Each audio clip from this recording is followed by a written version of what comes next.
Hey kids, we're live, we're back. You're watching Guitar Quackery live. You're watching a live stream, or you're watching a replay of a live stream. So, I am about to send the link to this live stream to the customer so he can watch as I work on his bass. There it is. Copy and paste. Boom. And, oh, it says part 1. No, this should say part 2. Wrong link. I'm glad I checked. Part 2, that's it. You're watching part 2 of this Fender Jazz Bass service, full service. I'm also going to send a link. Well, I can show you. Why not? So here I have my phone. This is my switcher. But here I can send a link to our TV outside in the hallway. So this is it. This is this. And now I open the app and entryway TV here. Boom. So now it's playing outside as well. And people get to watch me on the monitor. Okay. I just rewired, I rebuilt this harness. This is the Jazz Bass harness. So the customer decided not to buy a pre-wired harness, but to rebuild it. This way we use the actual components that he wants, that he wanted.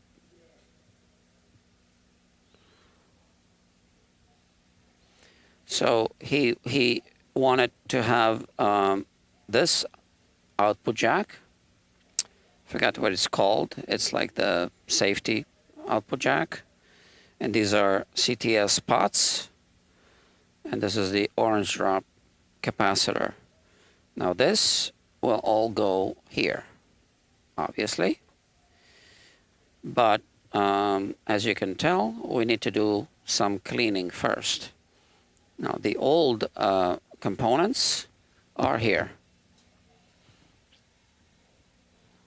So I just mounted everything on this piece of whatever, cardboard. All right?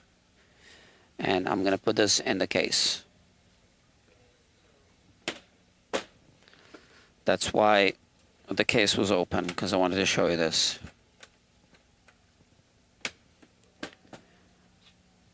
We are going to clean everything. So we also need to do a full assessment of this so that we know what we're doing. So let's first make sure that we don't have any uneven frets, or if we do, let's identify which ones they are. With the fret rocker, let me focus.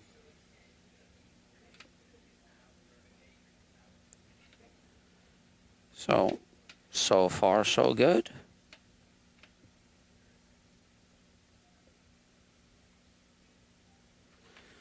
Okay, I always try to wiggle it a little bit just to make sure I don't miss an uneven fret.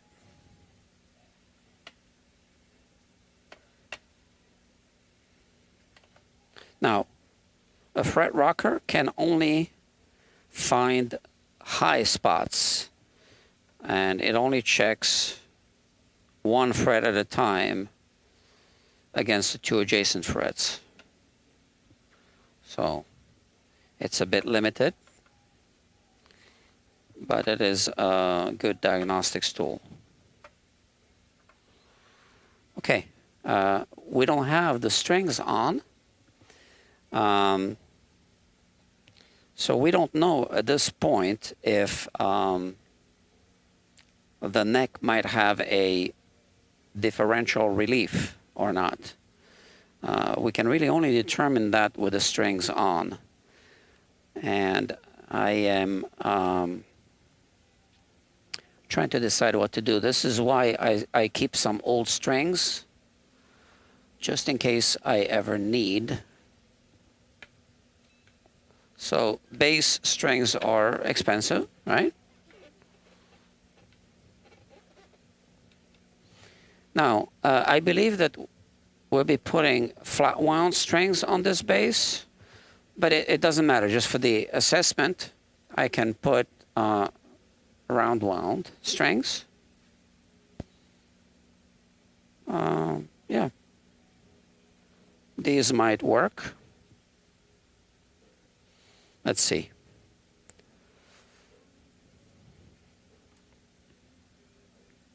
So the relief is the curvature of the neck at full string tension.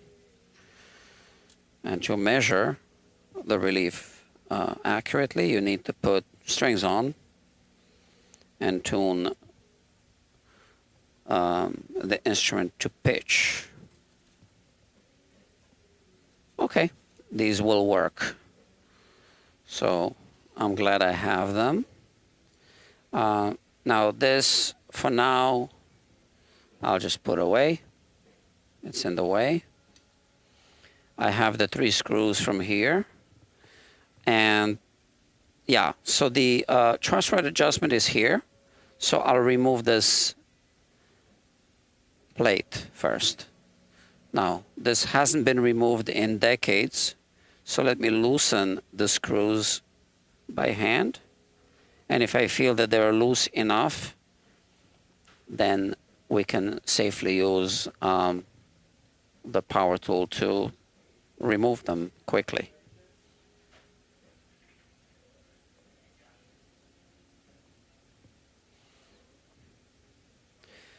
Yeah, we don't want to strip the screws.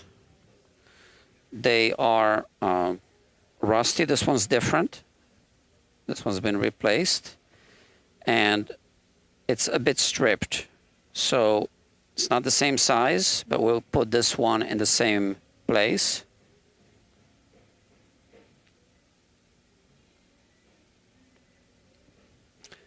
Or maybe I can find a better replacement that matches these. I don't know. We'll see. What I like to do sometimes is put a gold component. So that reminds me of a gold tooth. So that kind of looks cool.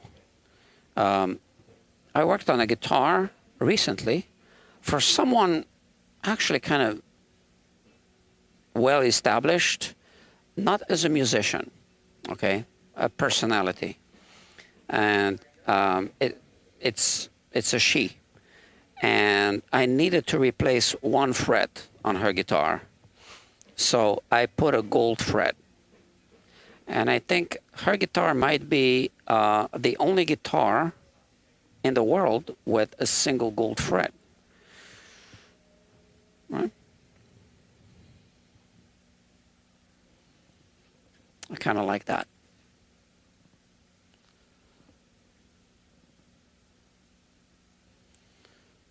Here we go. Now it's safe to use the power tool.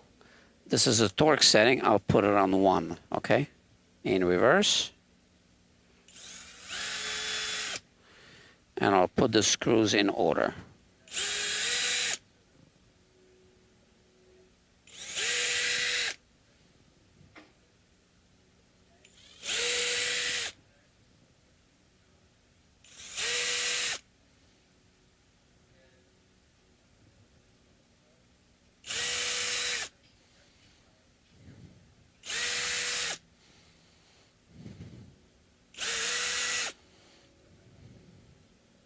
Yeah, if I find a gold screw, I'll put it right here.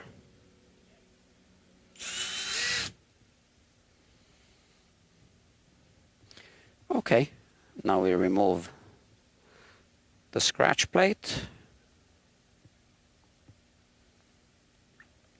it looks like it's fused to the finish.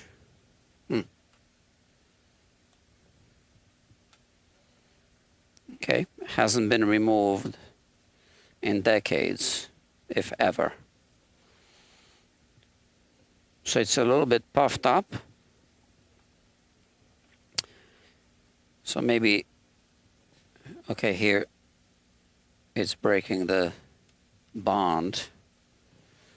I think maybe something was spilled, and see all this rust? Maybe a sugary drink or something?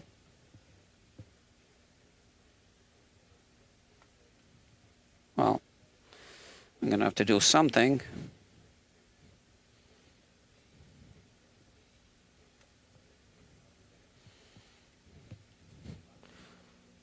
Oh, it's lifting here. There you go.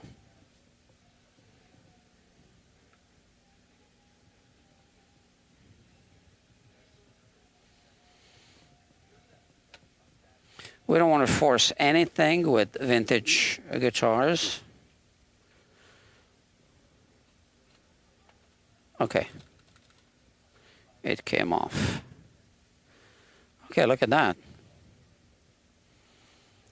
So, and there's a signature here. Let's have a look at that, just to document everything. FSK? Is that a K or an R? It's a K, right? Okay, so we'll clean this. I will put it here for now. Look, there's a small audience, 4 of you watching, 3 of you watching. One of them is my phone. Now, we also want to remove the bridge. No, we don't want to remove the bridge yet. Oh, look at that. So we don't see this often. Let me show you.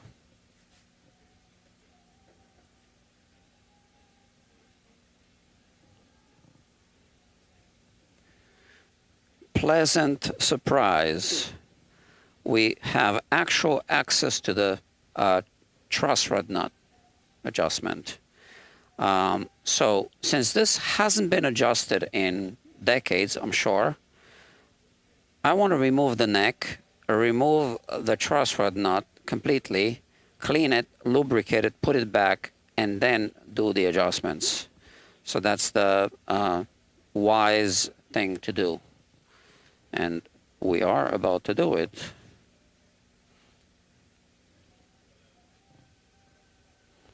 Okay, let's flip it.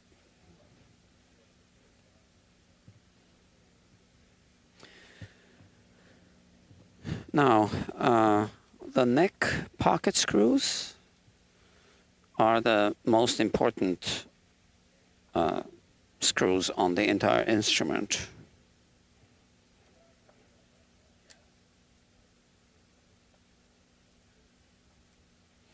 Did I say neck pocket screws? Neck mounting screws, which is why I'm not using the power tool for these.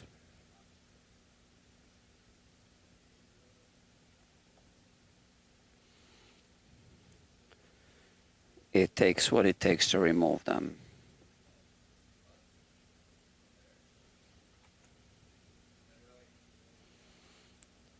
Now still, you can see that they are screwed into the body as well. So that's not good. We are going to enlarge the holes through the body. We need to do that, okay? So these screws should be passing through the body freely. They almost are, but they shouldn't be, you know, threaded into the body. Should be able to just unscrew them from the neck and then just pull them out. So if they're threaded through the body, into the body, you might not get the right neck angle. Okay, look at that. This hasn't been exposed in a long time. It's kind of neat. Yeah. Okay. Now it's time to slowly remove the neck. I don't want this camera to be in my way.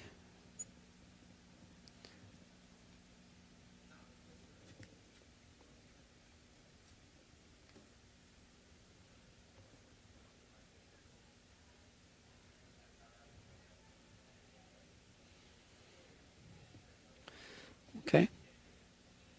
Gently wiggle.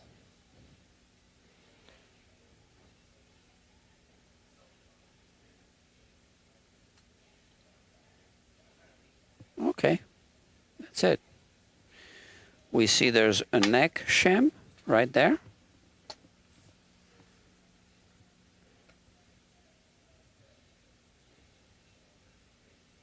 Oh, it isn't a neck shim. It's just the barcode from here, from the neck. Are we going to need a neck shim? I don't believe so, because these screws are buried.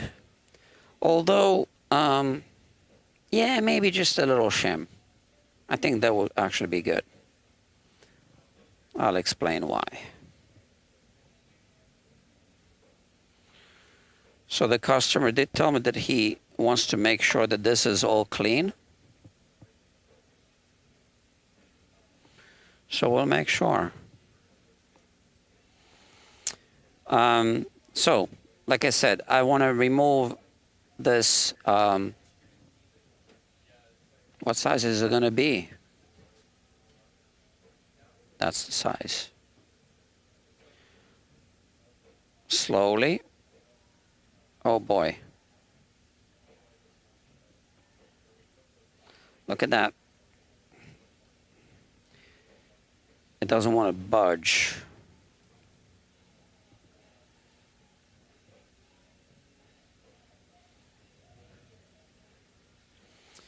Okay, so at this point, it would be wise to put the body inside there and just work on the neck a little bit.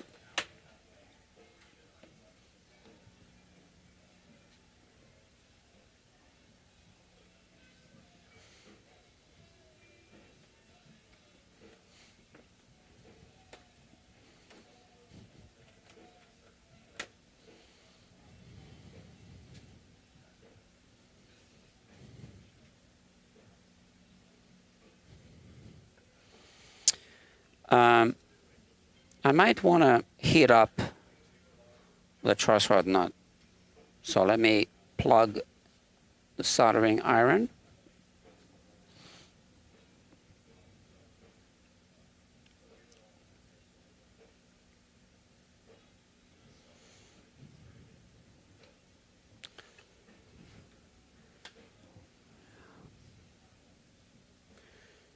Okay.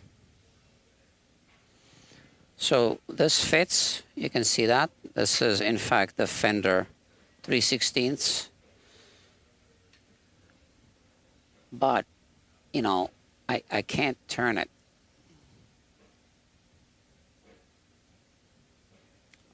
I'm trying to go counterclockwise.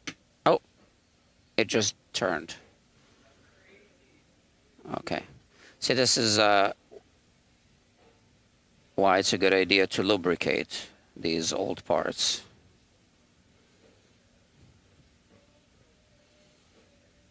So it definitely needed some lubrication. Well, look at all the rust.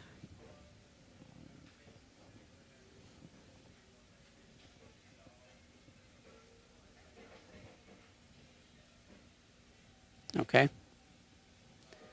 This is what we found.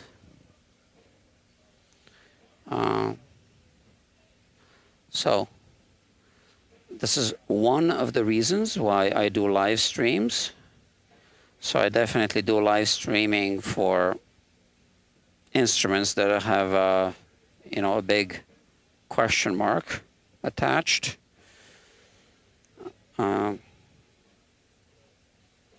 I think we'll be fine. I don't see a big issue inside. I mean, the threads look okay. The interior walls of the hole are covered with this rust. So we want to clean this and then lubricate it and all. So I wonder what I should use. I know people are going to say just use some steel wool. I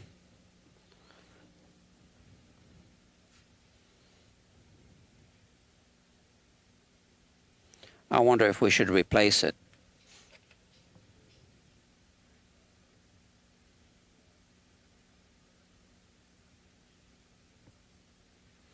It's shorter than today's standard. Okay, so okay, let me think. So we want to clean this neck.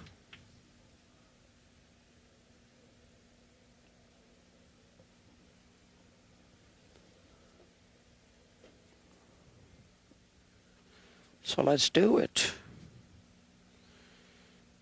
I'm going to cover the nut with my thumb. I can see the dust coming off. That's the metal oxides from the frets.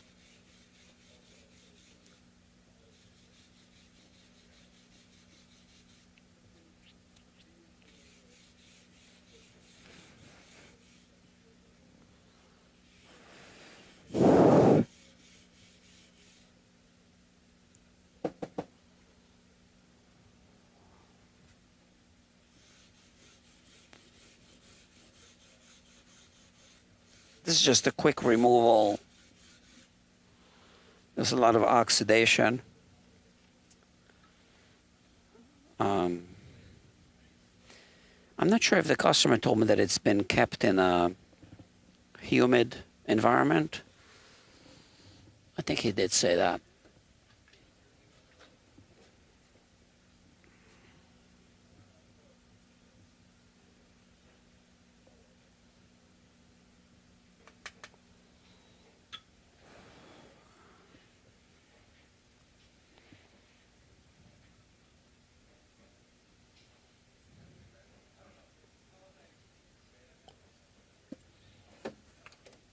Okay. I'm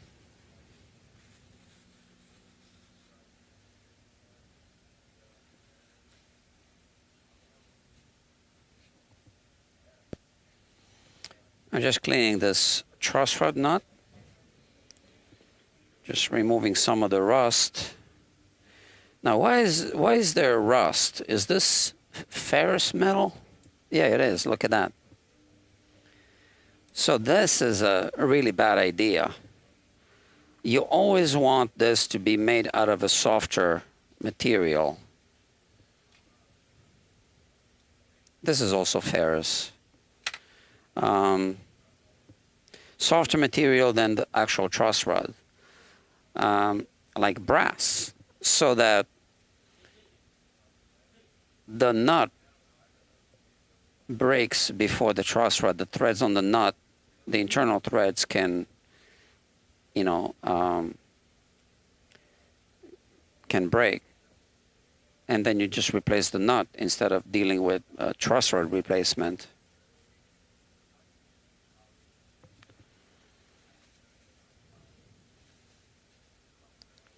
But that's how they made them.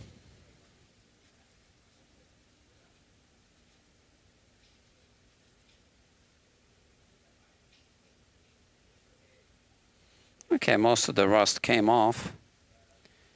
Let me see.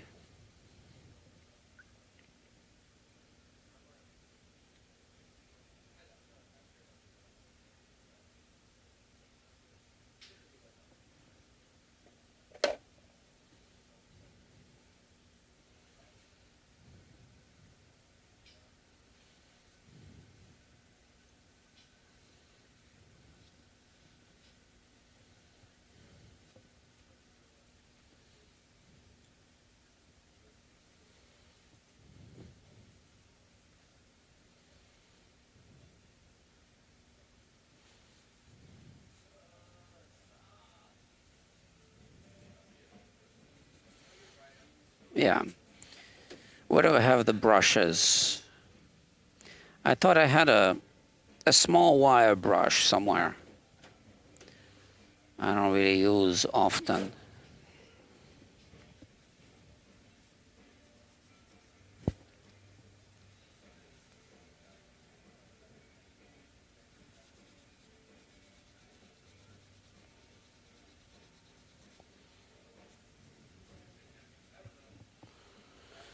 Okay, and I'm a bit tired as well. I don't know if you can tell. I had a busy day. Yeah, been busy.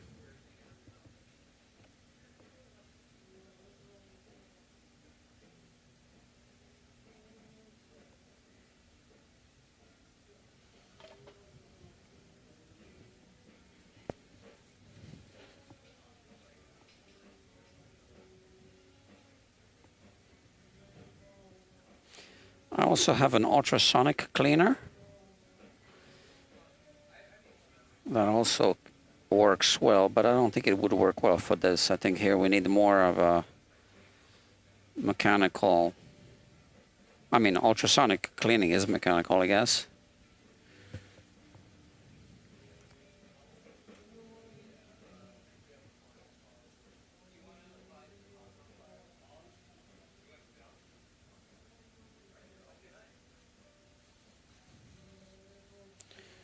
All right.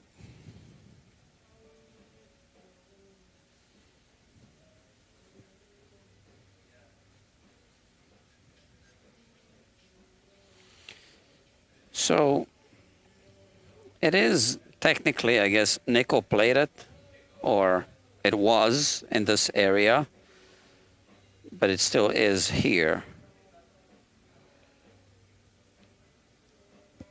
Which is why maybe using a wire brush or sandpaper isn't a good idea.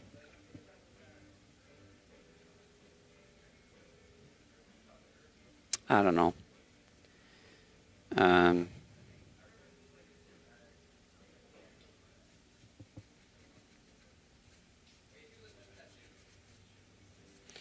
So it's a little bit rusty. It'll be fine. And now we can lubricate it and put it back inside. Vaseline.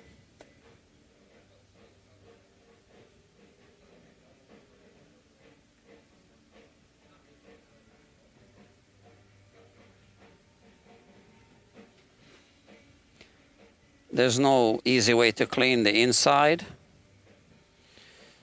but this will make a difference.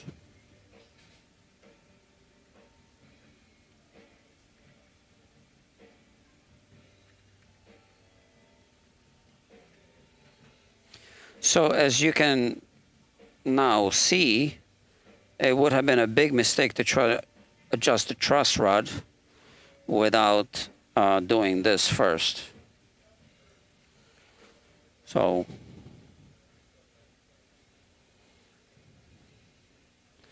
I'm going back and forth a little bit just to make sure that it's well lubricated. And I'm actually going to also protect the outside, give it a little coat. But let me just put some more lubricant inside.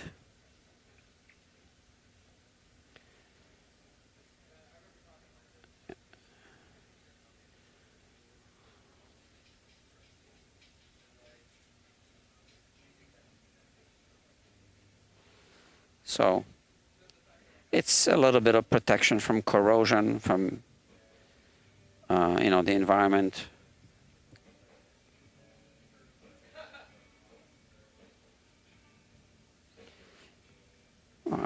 This is now like night and day. So I'm not really tightening it yet. This is the last turn. And now, now maybe just a little tight, loosen it. Now it's loose. Let me sight the neck.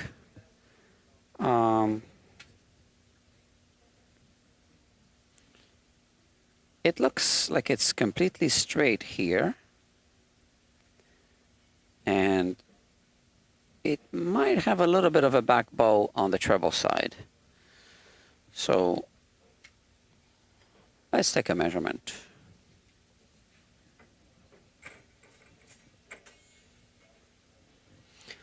So I won't need the soldering iron. I'm unplugging it.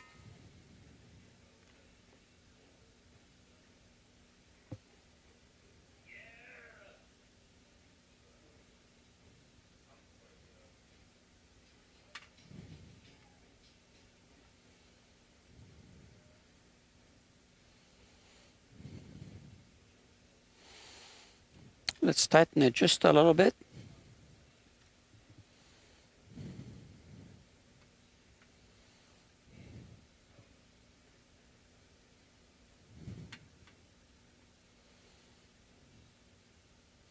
So there's a little bit of a relief here, actually,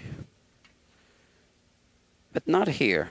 So I think we're going to have a differential relief in a good way. So a little more relief on the bass side once we adjust it. I think that's going to be the outcome. Sometimes it doesn't really pull the neck equally on both sides when you put the strings on. Now the question is, should we remove all the hardware now and clean everything? I think so.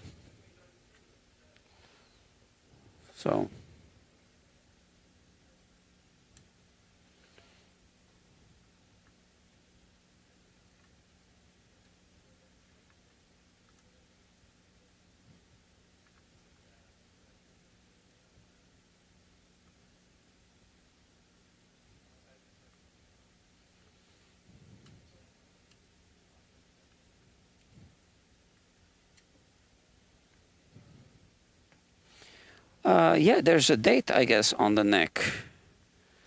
Let me see.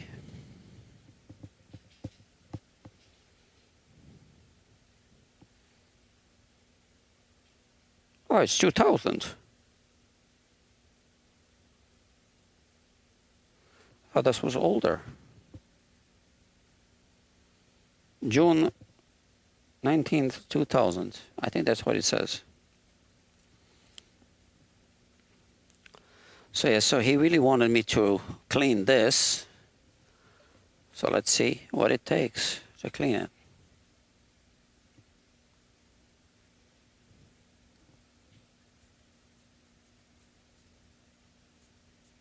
It's gonna have to soak a little bit. So while it's soaking,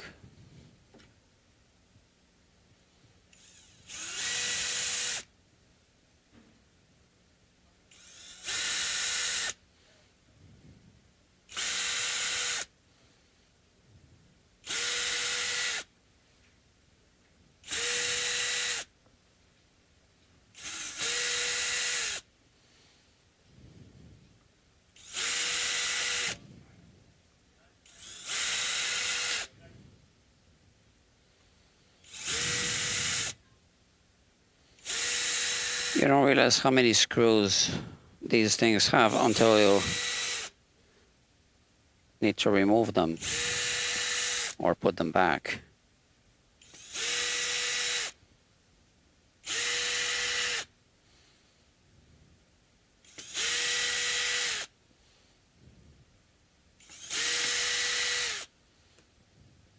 Okay. Now we can clean it. So, one word of caution. You need to be careful with the water slide decal on some vintage basses. I mean, guitars, Fender guitars or basses.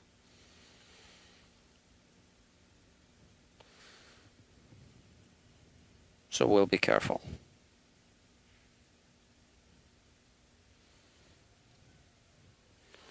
Here. The bushings won't come off. So let's work on this first.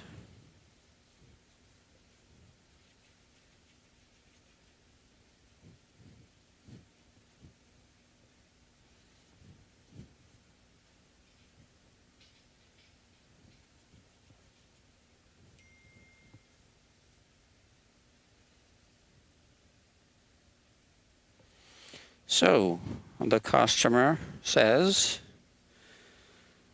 thanks for this, my friend. Building the harness was intense. He's referring to the first part of this series. Okay, so this is part 2 you're watching. So why don't I spray it so I can talk? So it needs to soak just a little bit before I start rubbing. And I'm only spraying the back, not the front, because we need to test the water slide decal. We don't want to remove the Fender logo.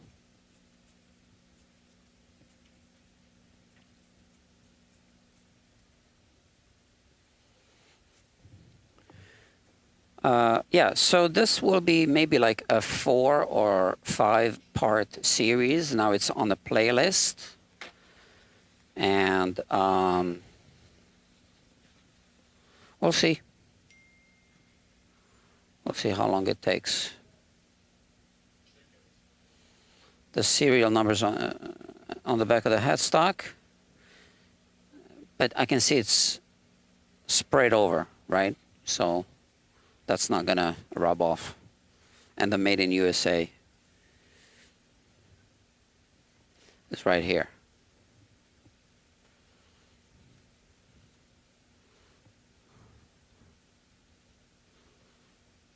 I think he told me this was in a moist environment.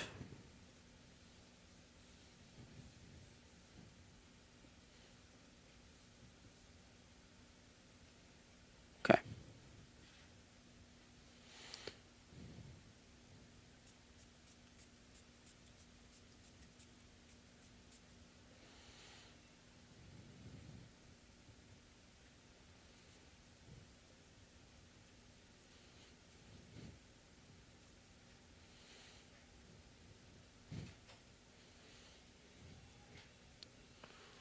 So there's a little bit of biofilm and whatever this is.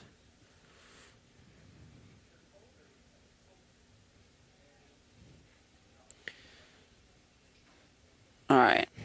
So if you like this channel and you feel that this is useful for the community to have a channel like this, I think I'm the only channel that does live streaming of actual repair projects live, right? This is happening as we speak. So if you feel that the community, that, you know, that the guitar playing, bass playing community would benefit from this kind of channel, you know, just copy the link of your favorite live stream from this channel, or maybe the channel link, and, you know, tell your friends, or go on a guitar, on your favorite guitar forum, and tell your friends there, your virtual friends. I know live streaming isn't for every viewer. Some people prefer shorts, fine. But for those who enjoy live streams, I think I'm the only guitar repair channel that is live streaming actual repair projects. So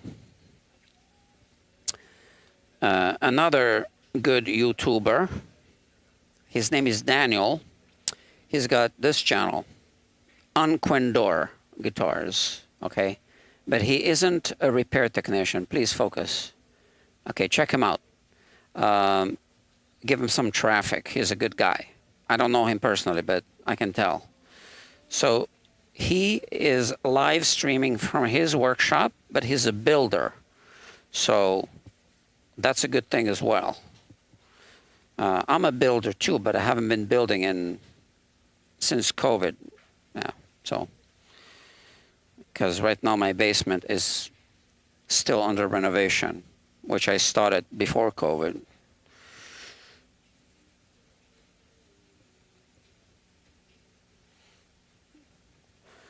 Takes forever to finish, you know, renovation jobs.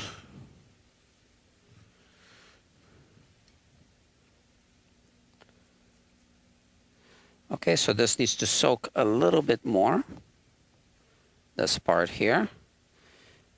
Maybe we give it a little assistance with a Q-tip.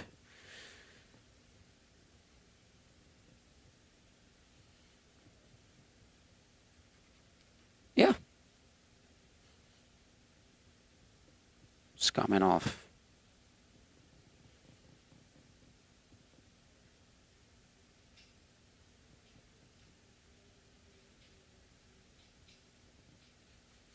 That's the only way to remove it, is to obviously remove the neck.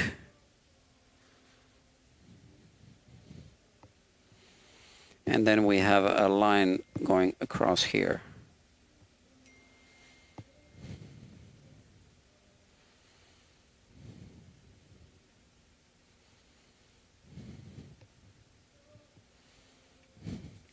So I don't want to spray the truss rod nut.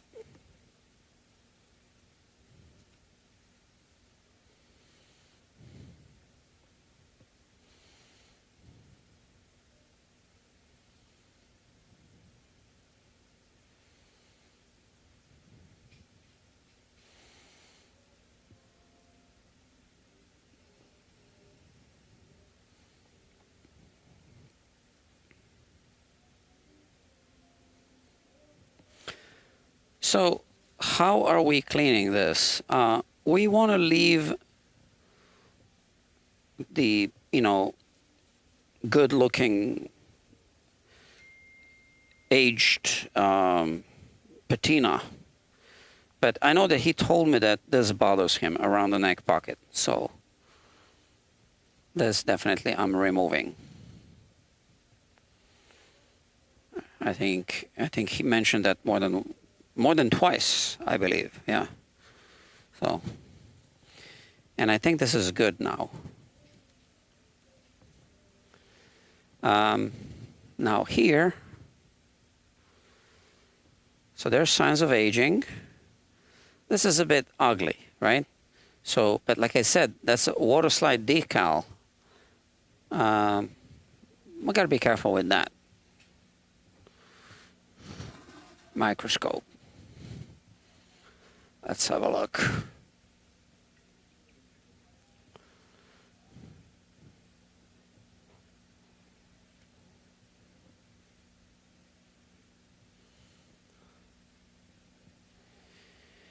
Okay, so this is the famous Fender logo. And you can see it's a water slide decal, right? So there's a scratch.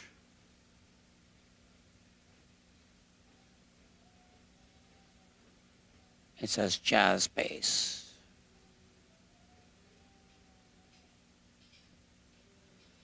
So we want to make sure that we don't remove the water slide decal. Don't ask me how I know. Yeah, when I was little, I wasn't as experienced as I am today.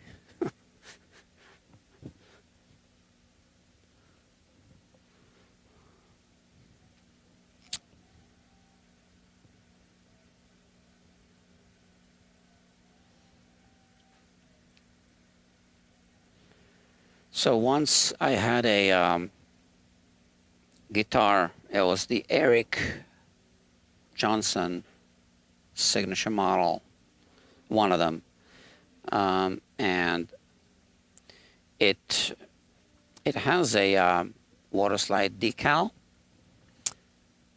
and I didn't tape over it, but I was taping somewhere around the nut or something, I can't remember, and then the tape, and it was even that delicate tape, for like, it's not called non-stick, but whatever. So it kind of fell over the F or something like that. I'm like, oh, damn, I knew it, that as soon as I removed the tape, it's going to peel off the F, and it did. But Fender sent me a replacement. So then it's easy to remove the entire thing and just put another decal. Nice people at Fender. The technicians at Fender, they're really nice.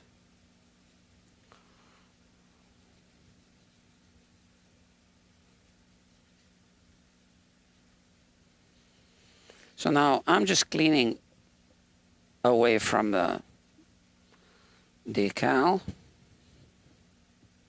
I don't think this decal is going to come off, but I'm still careful.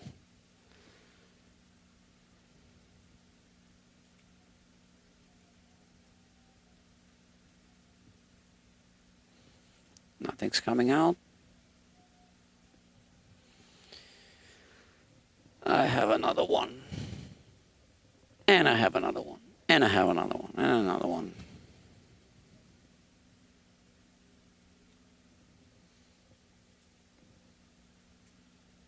Okay. Now, I am simply going to test around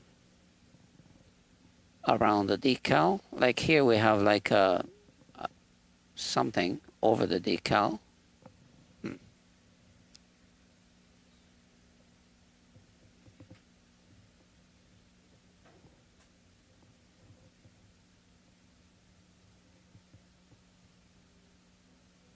So this is the cleaning product.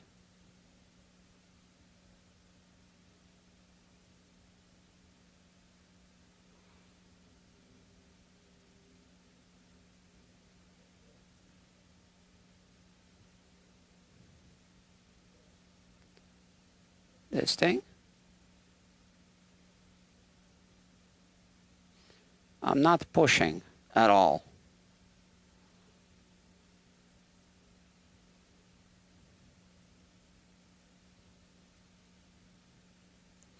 But okay, you see the Q-tip is getting dirty, which means this is coming off.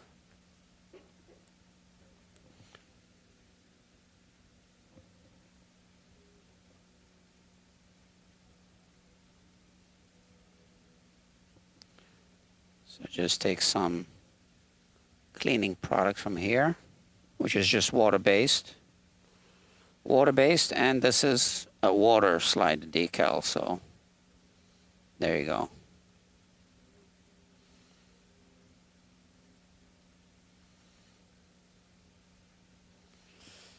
Well, it's not really coming off.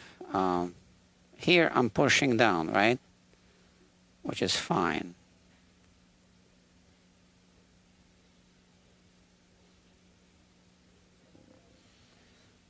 Okay.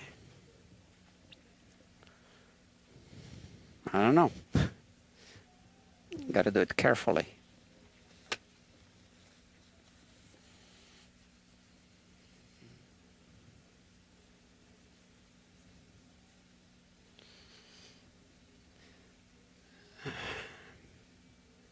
I'm not going to take chances. So there will be a spot right there, a couple of spots, but I am removing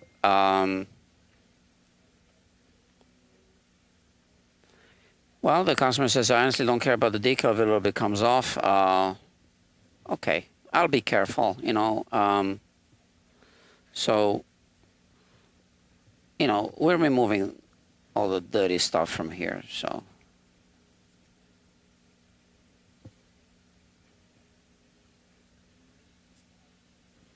Let it soak a little bit.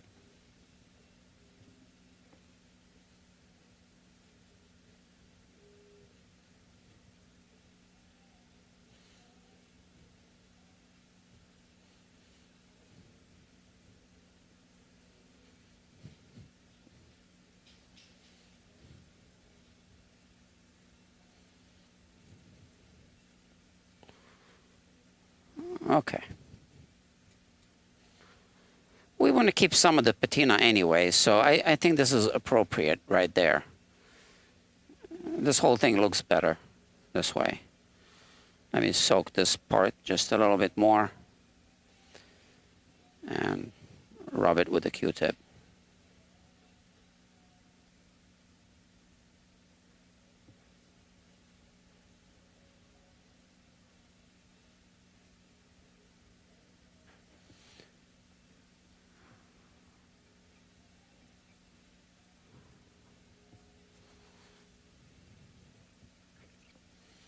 Okay.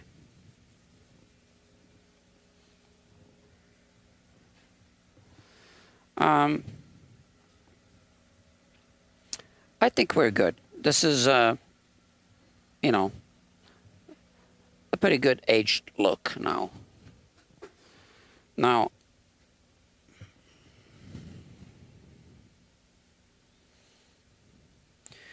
we can put the hardware back. This, I'm just going to keep the aged look. It's not too bad. I don't want to dismantle everything just to clean it. I don't think that's what the customer wants anyway. And a lot of people like the aged look, so I got to respect that.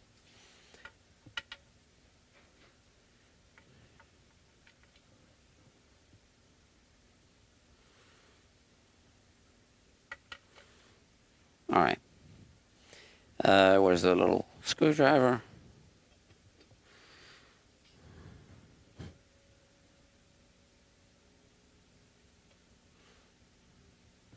So with wood screws, you go counterclockwise first, find the spot, and then go clockwise.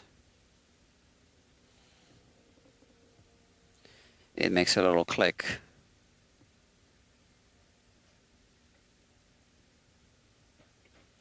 Which the camera isn't picking up now, but I'll show you with the neck pocket, with the neck screws.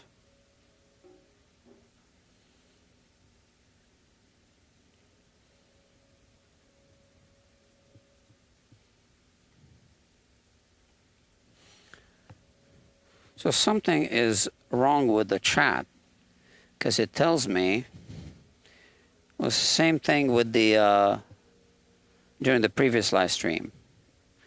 There's a picture of a monkey, and it says something went wrong.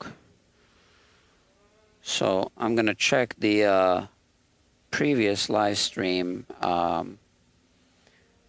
archived live stream, and see if there were any chat messages.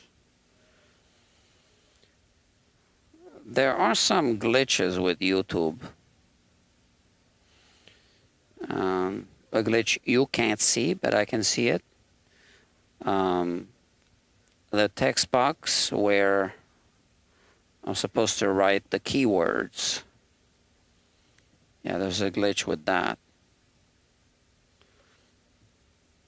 And I'm not doing anything wrong. I'm just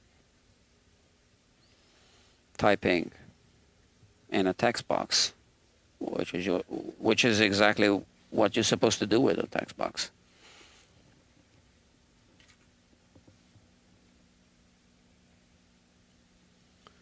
So,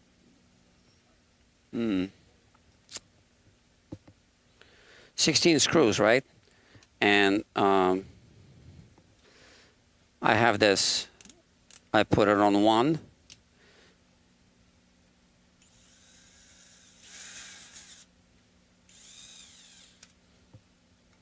And I try not to actually use it for tightening.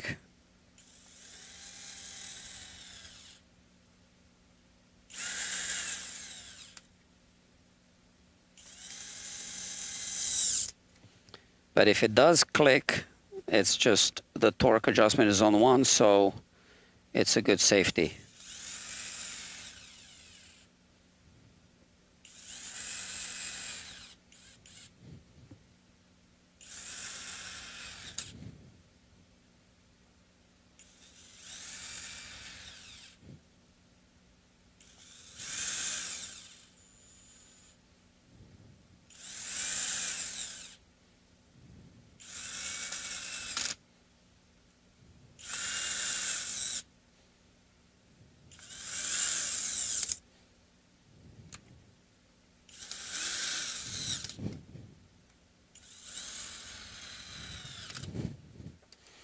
Okay, and now I just check with this. It's important that these are tight, not over tightened, right? Because these are holding the strings in tune.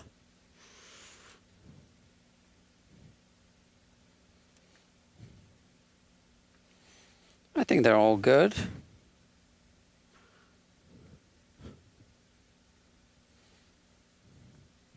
Oh, this one is loose.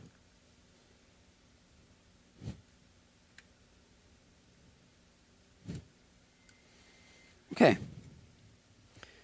Now we can just clean this a little bit, just a little bit. We want to be reasonable with this cleaning effort. Where's my, oh, there, microfiber cloth. Yeah, I wonder what's wrong with the chat.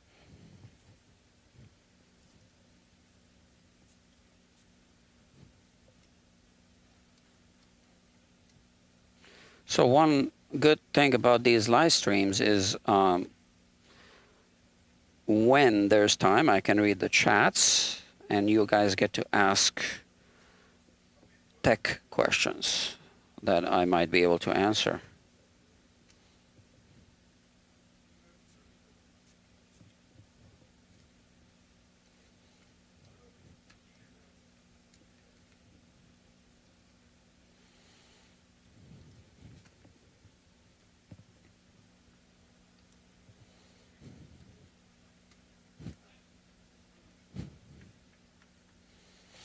Okay, I was checking the screw that holds the pinion gear screwed to the post, to the tuning post. Again, an important screw. Yeah.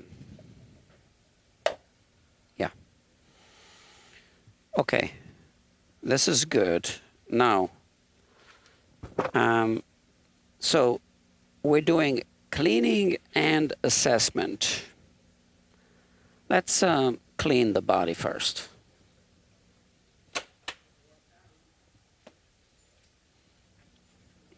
So now I'll put the neck in the case. So the assessment is important because we need to know what kind of service might be needed on the fretboard. If we have any kind of topography issue once we put the strings on, well, then we'll talk about it. I'm going to remove the bridge. So again, I loosen the screws by hand. And if they feel loose enough to unscrew with the machine, I just use the machine to do the rest, right? They're fine. It's a different tip.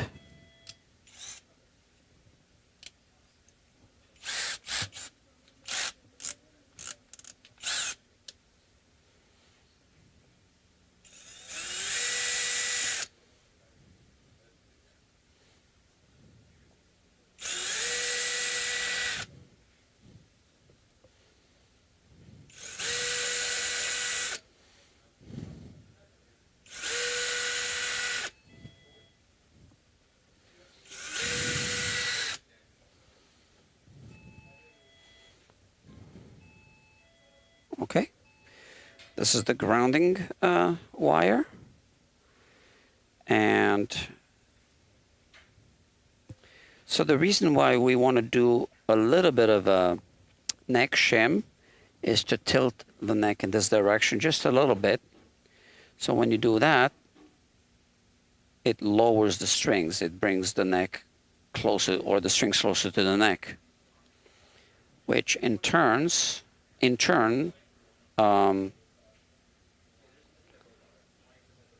forces you to raise the saddles a little bit. So the way this was adjusted right now is, I'll show you with this camera.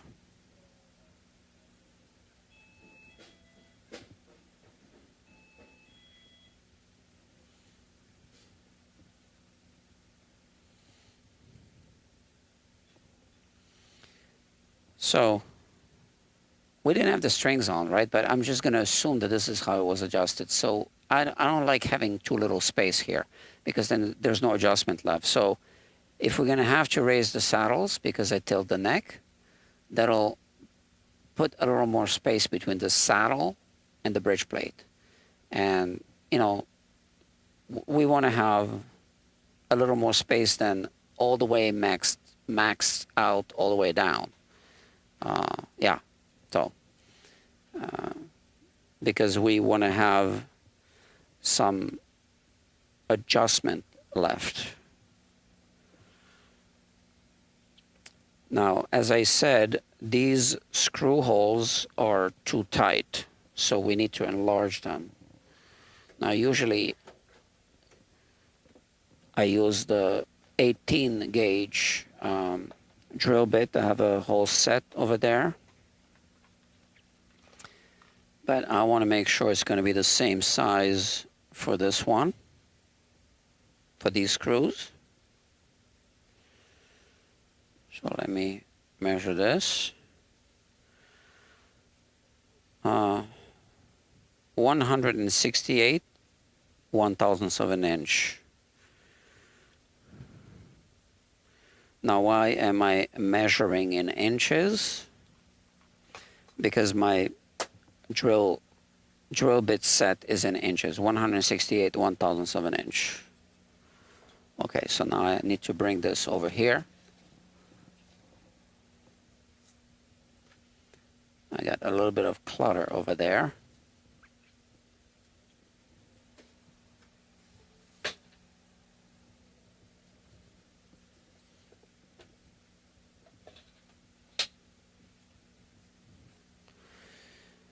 And this is a fantastic set.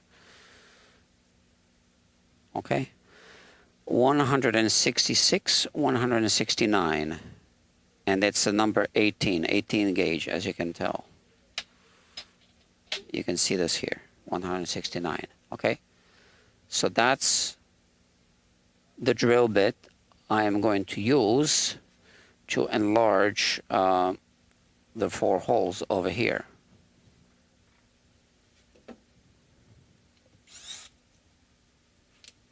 And now I put it in drill bit mode.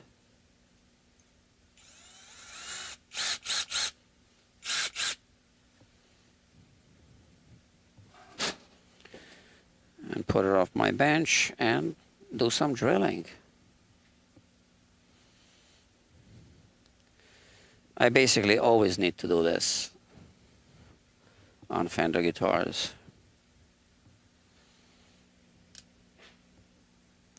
So, just want to make sure we're in focus.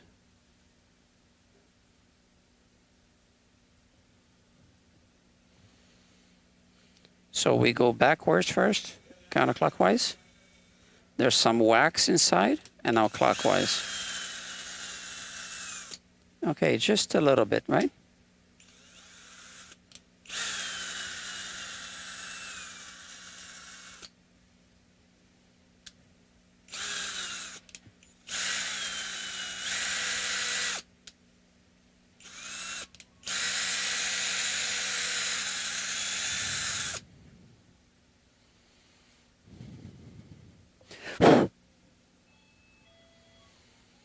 To be honest, you should be doing it from this side. I messed up. But I didn't mess up because these were already countersunk. That's why you don't want to chip the finish. You don't want to have like an exit wound. So I kind of messed up, but nothing happened. All right. Now I can put this away.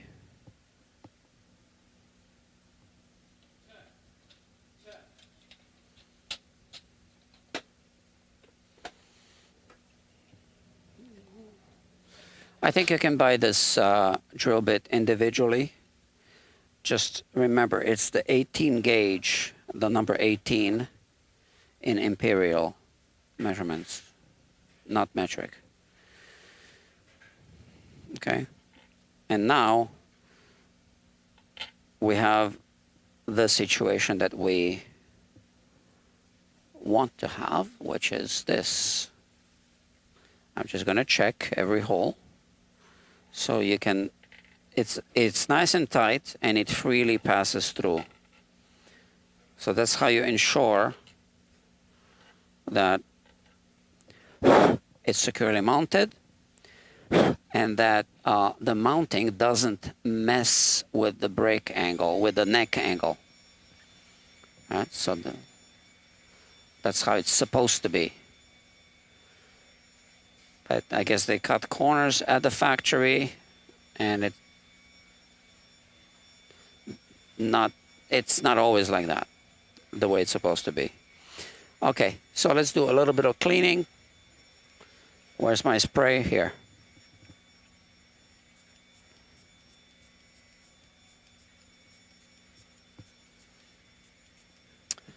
So I let it soak for a minute. What we're going to do next is we'll put the old strings on for testing purposes. Now I can't remember even if I saw this bass with, I think we might need to replace the nut, I'm not sure. So I don't know if it had the strings on when I first saw it. I don't think it did.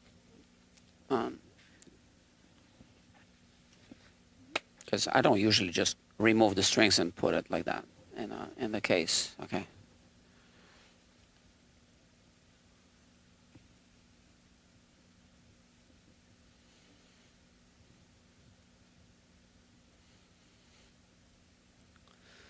So I don't know what these things are. They kind of look like varnish or something. Which means I might need to use something more than just the detailer, which is water-based. So I want to use my favorite toxic chemical. I believe everyone knows what it is, but I don't mention it anymore on YouTube, just in case kids watch these programs and they try to do something and kids are watching now. Look, there's a monkey right here.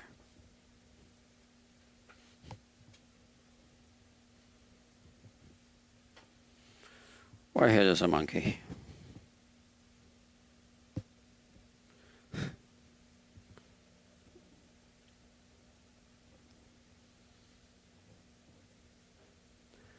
Here's the monkey.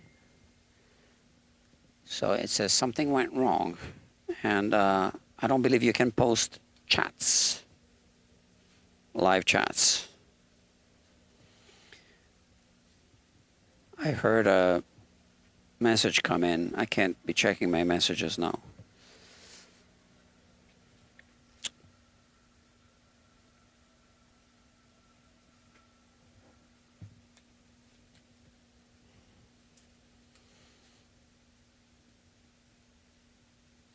Oh, it was from the customer. It did not have the strings on. Okay, I can also read my chats, obviously, on my computer. Okay. So yes, friends, this is a live streaming service, I guess. I don't offer it on every job, but sometimes customers get to watch me work on their guitars. So even the toxic chemical that removes everything isn't dissolving this. Interesting. I wasn't expecting that. I thought it was going to remove it, but it didn't. Okay, we got another toxic chemical.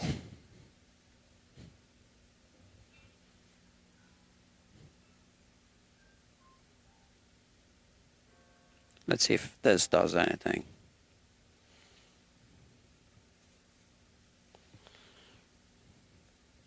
Yeah. Okay.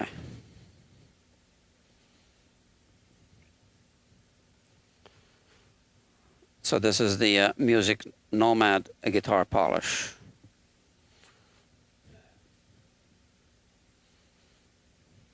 And I know that he said that he doesn't really care too much about perfect cleaning and all. But again, he did say this thing around the neck pocket bothers him. So let's work on that.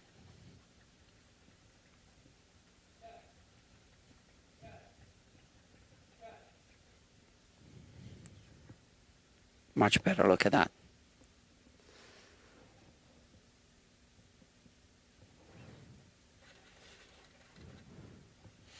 And there's this thing, this bothered him as well. Well, let's try this first. Maybe it just needs to soak a little bit in here.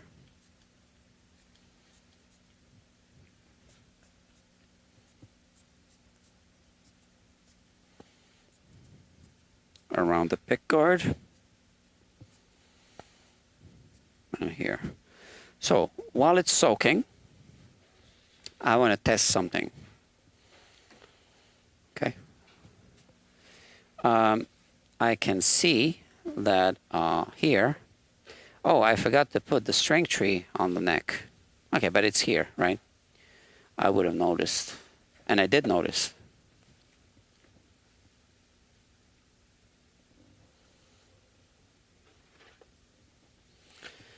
So here we have the control cavity, and we have this thing supposedly grounded.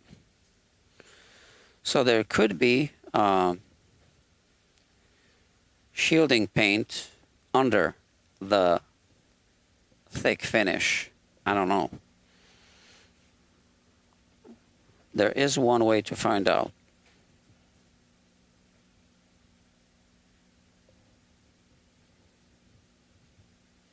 And to document it.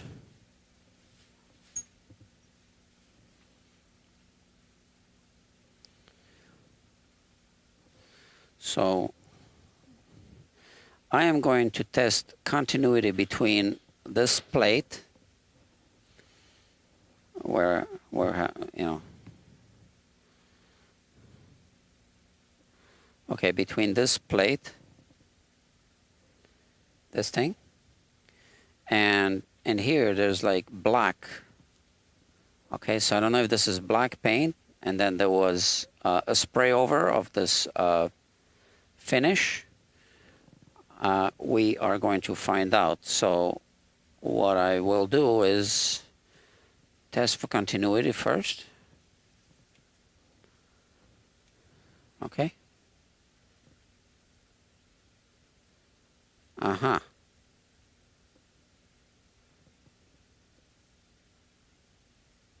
Look at that.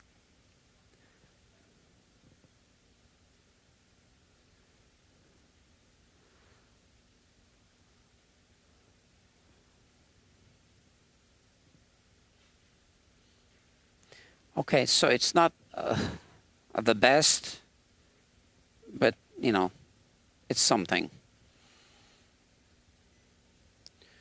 How much good does it do? I don't know. But we have, so these two wires here are coming from the neck pickup. These two are coming from the bridge pickup. We're going to have to fix this one. You see this? So what I'll do is, I don't know what happened here. I think somebody was soldering something, or maybe just sloppy factory work. Could be. So I'm going to put a piece, small piece of like about this long shrink tubing. And we can do it right now. I mean, we have this here, so let's do it. So maybe this piece. Yeah, perfect. Look.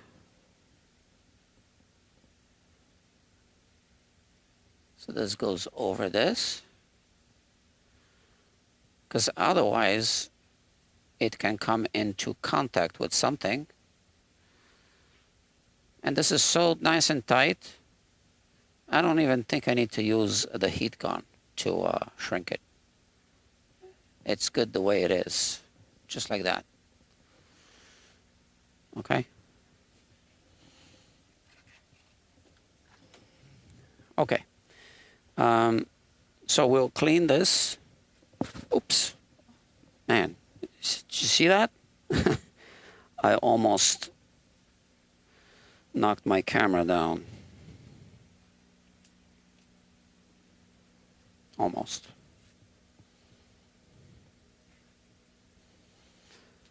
I did once, and I broke a camera. Another one. I have it right there. Broken camera. It still works. I just broke the HDMI. Oh, look, this came off. This came off. Okay.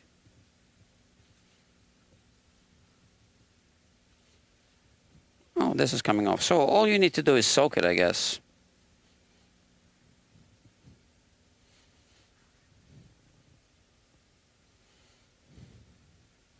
So you see this is the ground wire.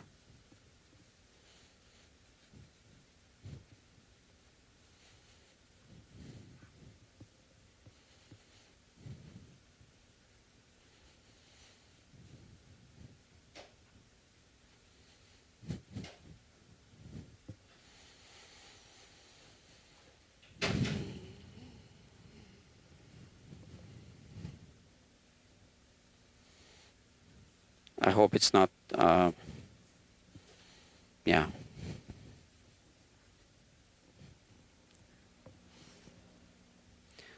I want to check the pickups because there's a piece of foam underneath with 2 springs. I want to check that.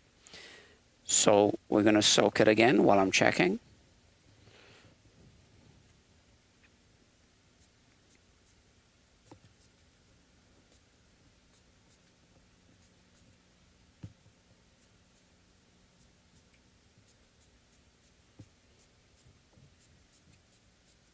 Okay. And here we go.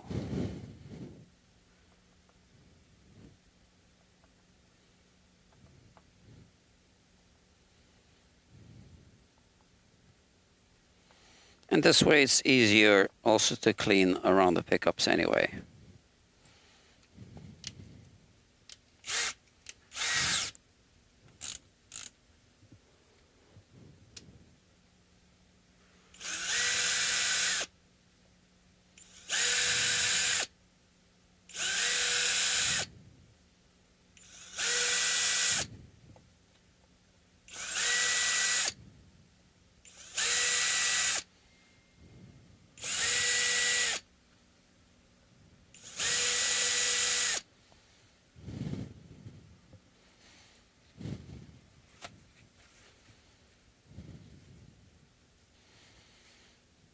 Okay, so the covers are coming off.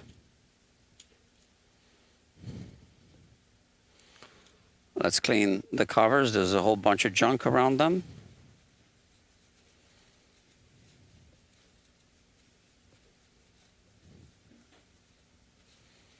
Around the edge.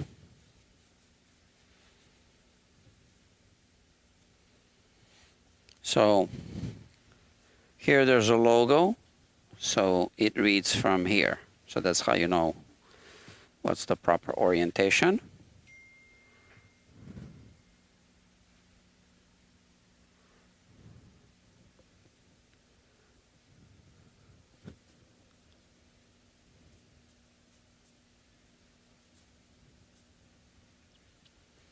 I just got a text message.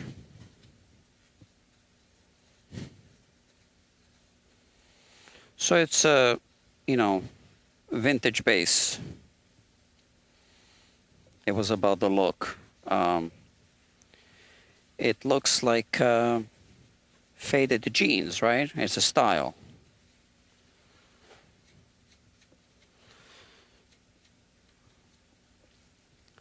People sometimes don't like things to look brand new.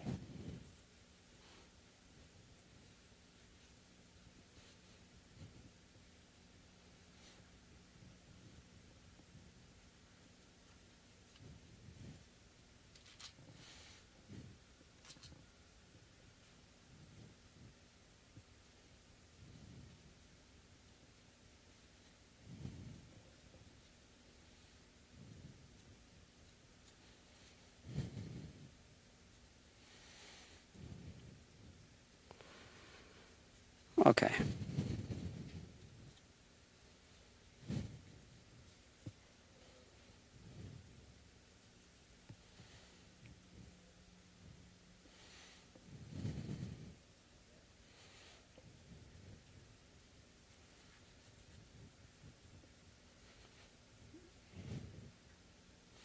So this all looks like rust.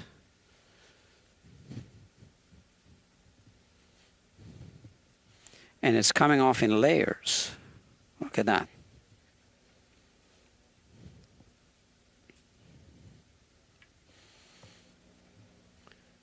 Okay, we're going to soak it again.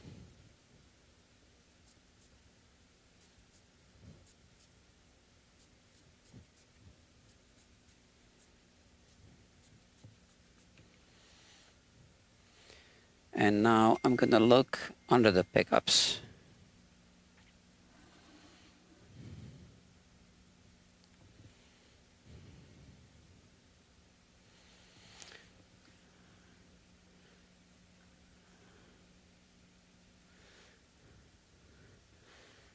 So it's fused to that rubber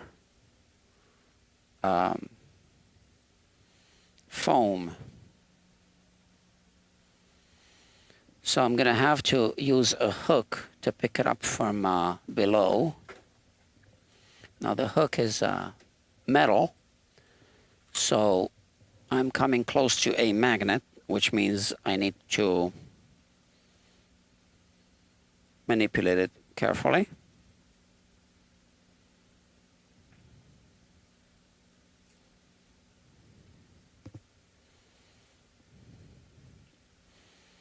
Okay, so there are no springs. Sometimes there are springs, sometimes not. Okay, this time, no. But we want to make sure that this foam deteriorates over time, so we want to inspect it.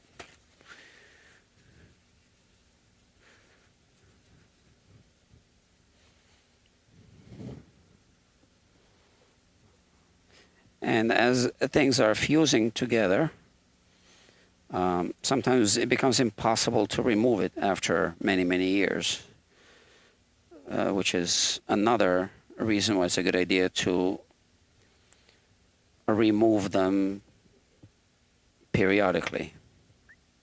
Okay?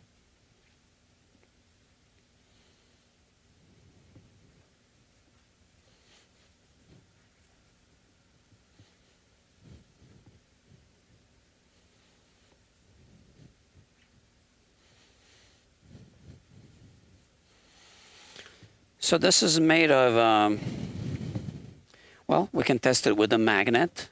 It shouldn't be magnetic, right?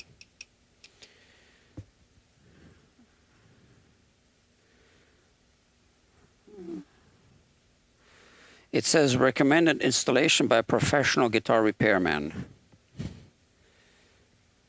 That's because they had, before they had repair women. They should say technician. Then it's, you know, politically correct and gender neutral.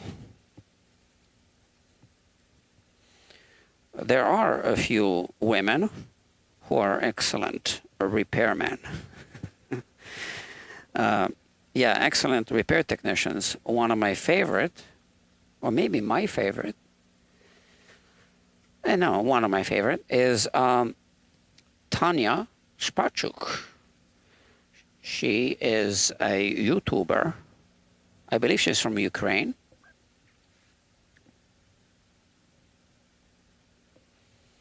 And she's just a workaholic. Just work, work, work, work, work. And I have a feeling she takes on any project. Okay, so this time the foam stayed inside, fine. There's some junk there. Sometimes I find dead cockroaches in these tight spaces. Well, not this time, but I'm just saying sometimes.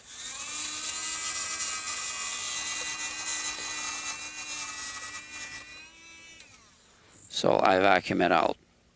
There was some junk. But like I said, this makes it easier to clean around here.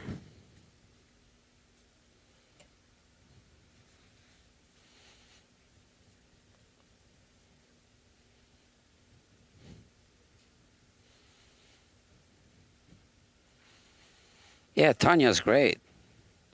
Sometimes I watch her videos on my screen right here as I'm working on my own projects. I watch other repair technicians as well. Ted Woodford, one of my favorite.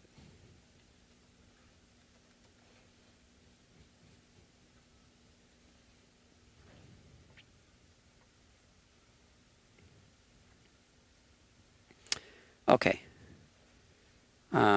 Just a little more cleaning. Come on, this is so... There's so much buildup on these things. Where's my spray? Here.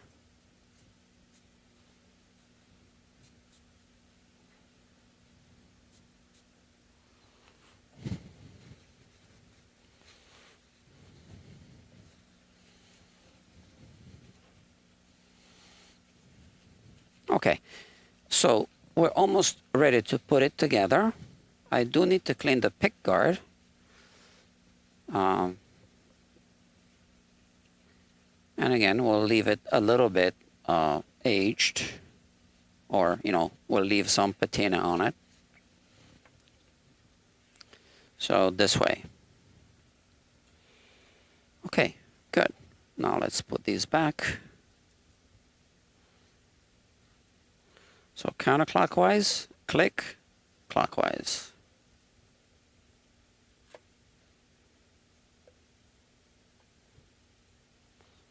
This way you hit the same spot. Oh, it's not going straight.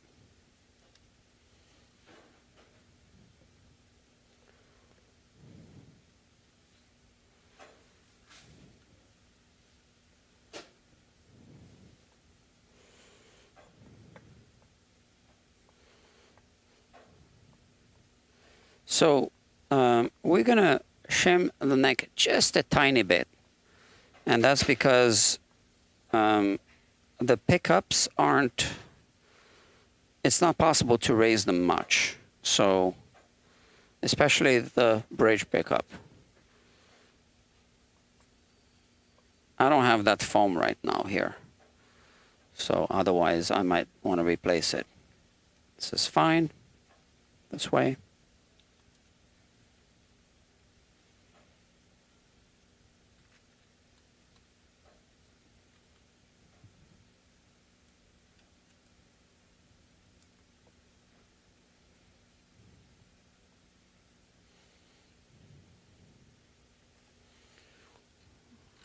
There's another female technician that I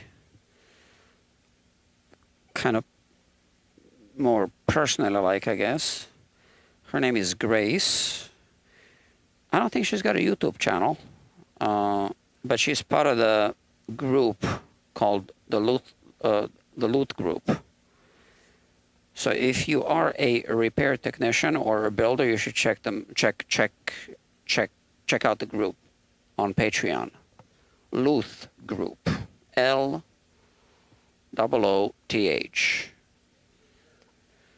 So I'm a member. I think a lot of the best people in the world are members of that group. Ian Davlin is the founder. I think he's the founder. And hold on a second. Are you?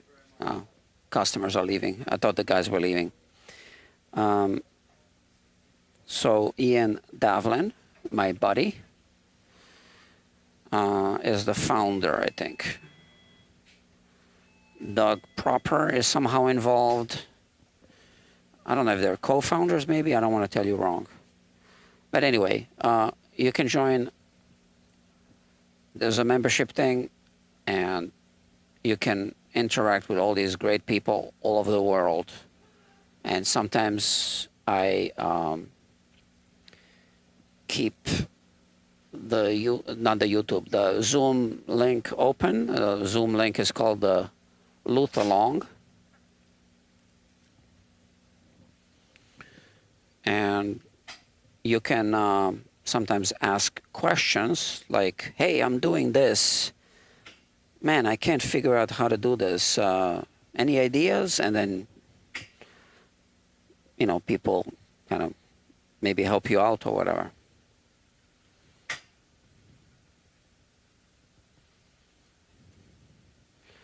I do want to remove these, whatever this is.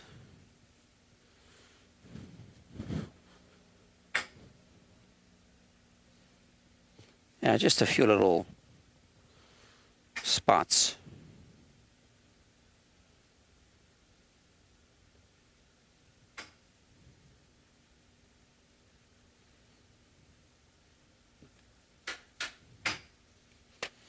I need to buy more paper towels, I just realized.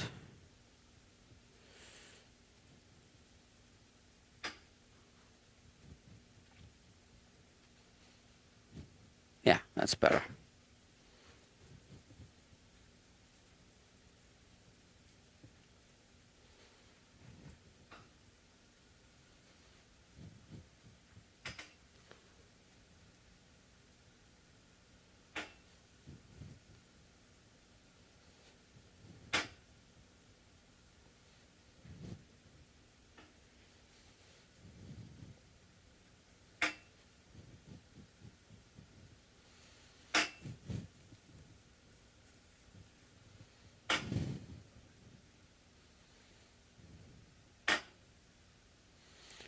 So this is the Music Nomad guitar polish.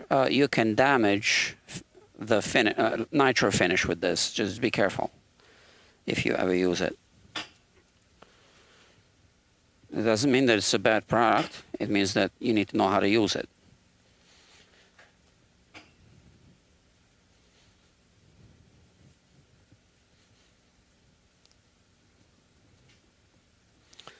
So you can damage nitro finish if you don't use it properly on certain types of nitro.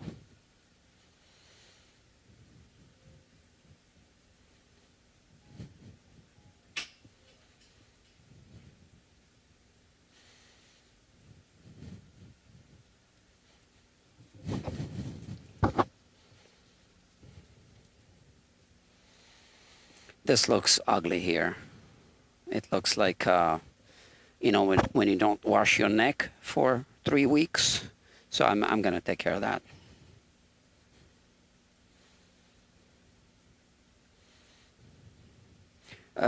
Not that you ever don't wash your neck for 3 weeks. I'm just saying, hypothetically.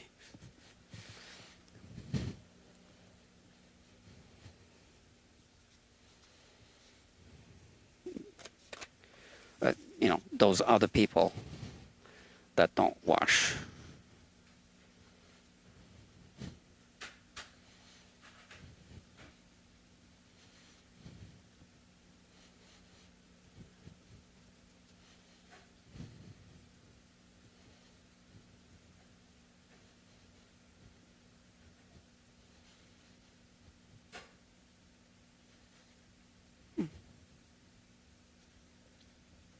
Today I was chatting with Dr. Steve Cassidy this morning.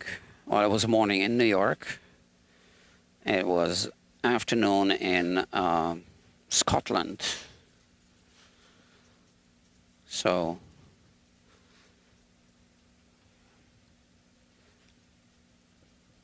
yeah, we are brainstorming, about how to do a few things, such as, obviously grow the YouTube presence and also provide better value for you guys. Because, we do this for an audience, obviously. So I had my first Zoom meeting with him. And, yeah, I enjoyed it. I enjoyed meeting him for the first time, kind of virtually. Although we've been chatting on YouTube for a while.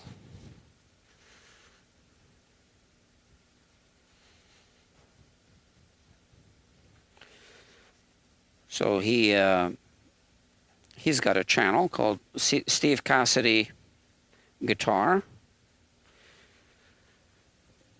Maybe you know it already, the channel.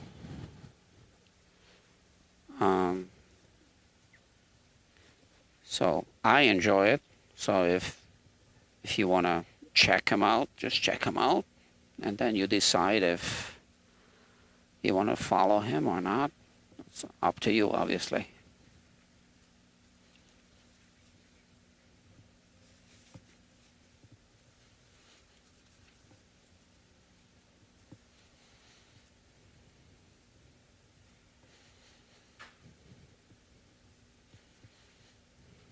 Okay.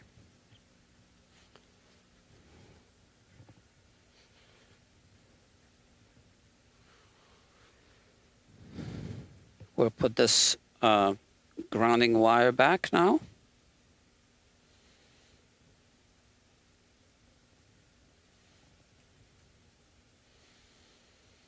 So this is going to touch the bottom of the bridge plate.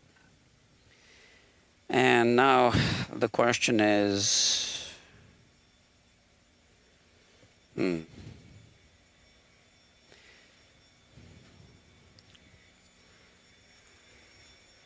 yeah, this is quick.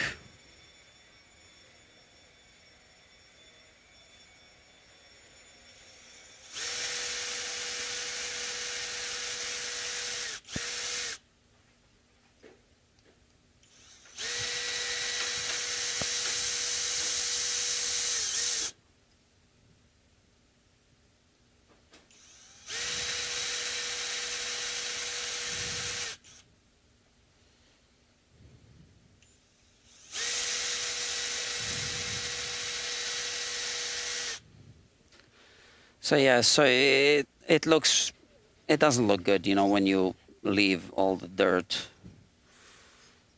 And with some bridges, that's the only way to do it.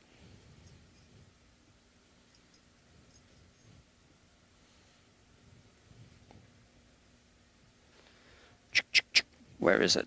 Here.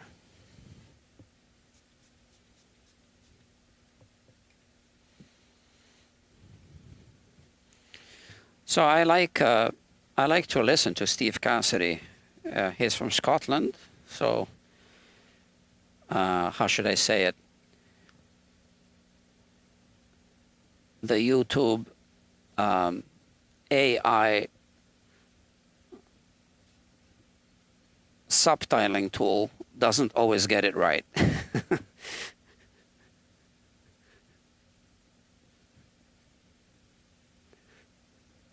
It's not that intelligent. Yeah, you see, this is much better now. Just a little bit of extra work, and it looks much better.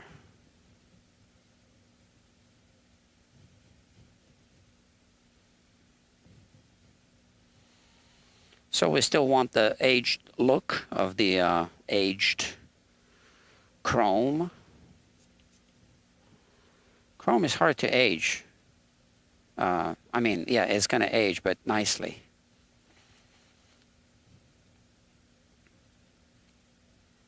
And sometimes it starts to flake off.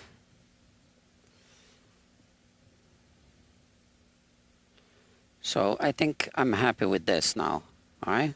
So like I said, not 100% like new. We don't want that.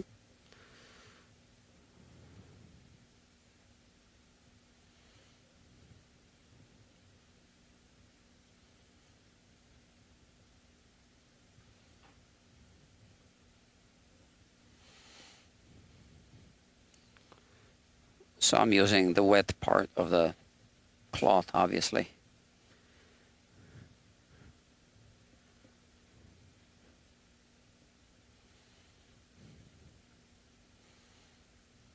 Okay, and quick reassembly.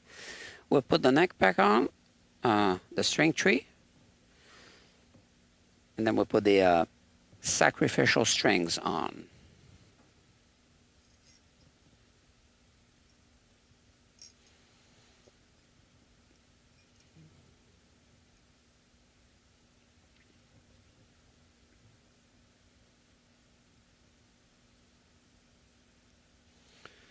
Always be careful how you start these, how you start threading, right?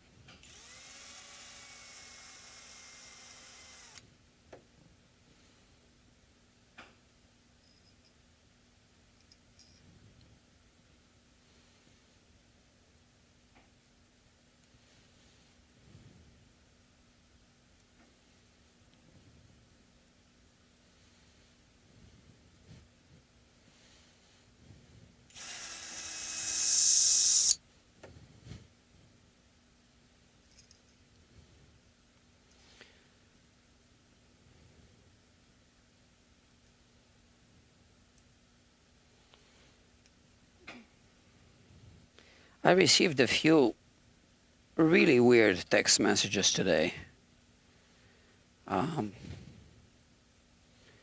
Weird in a sense, yeah,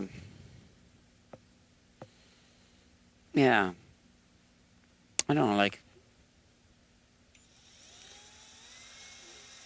yeah, maybe I shouldn't get into it.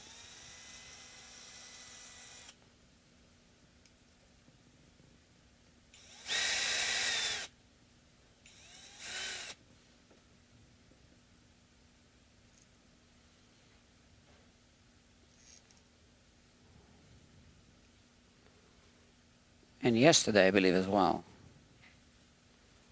Yeah, one weird text message yesterday and two today.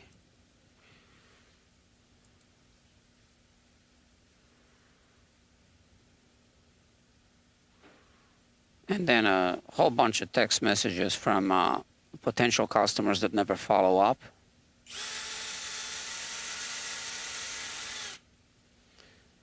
Which is fine.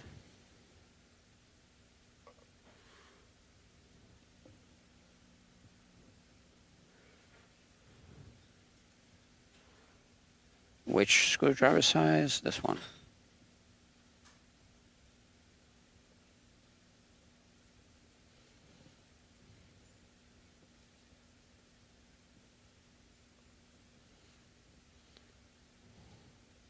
So, you know, rebuilding an instrument is a thing. I was also working with a friend on rebuilding pianos. Yeah, it's been a while.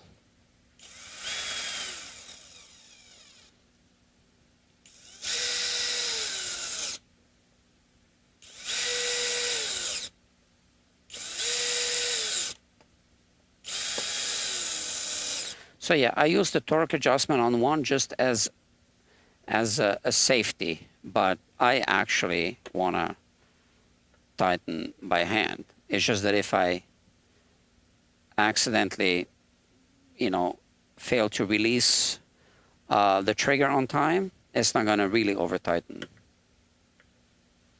But you want to tighten by hand. So that's the only way you feel. Yeah, unless you have a torque wrench, but you know, I don't think you should go to those lengths with a guitar. So now we'll put the strings back.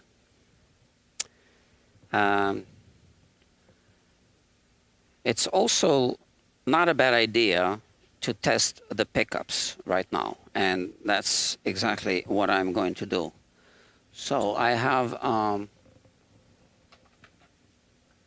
these alligator clips, and I'm just going to strip a little bit of wire.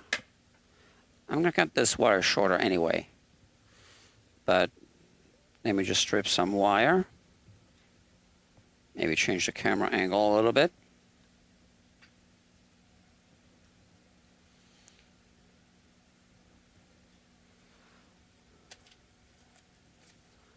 So why don't I show you my monitor? So this is the first time I show it. So this is the monitor. So now it just switched to this camera view, which is the program that you see. You know, so now this is not going into infinity, but other cameras are hooked up to this, and the sound and the preview and the program. So now when I do this, it's going to go from this to this image, and this image is going to end up here. Watch. Oh, but now you no longer see the monitor. Yeah, so, yeah, of course.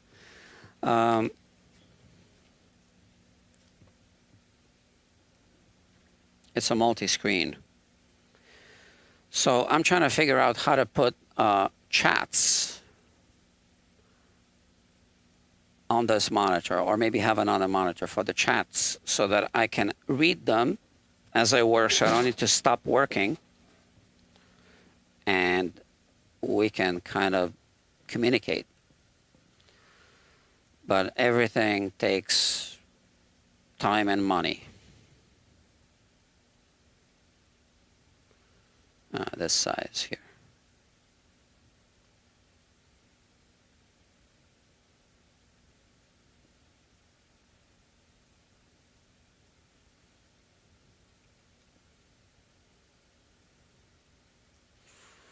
Like I said, I'm going to cut these shorter anyway, later.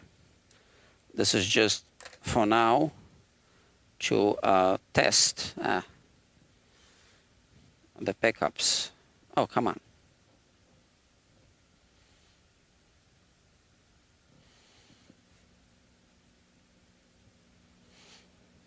Okay.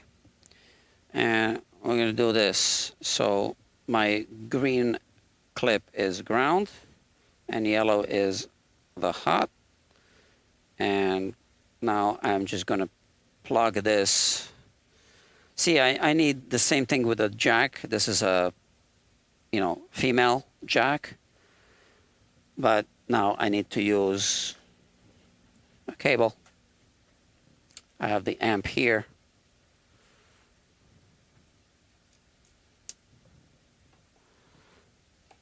And I'm just going to tap this pickup and listen.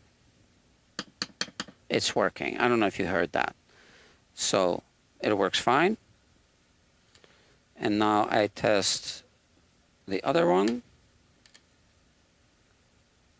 the neck pickup. It works. Okay? Fine.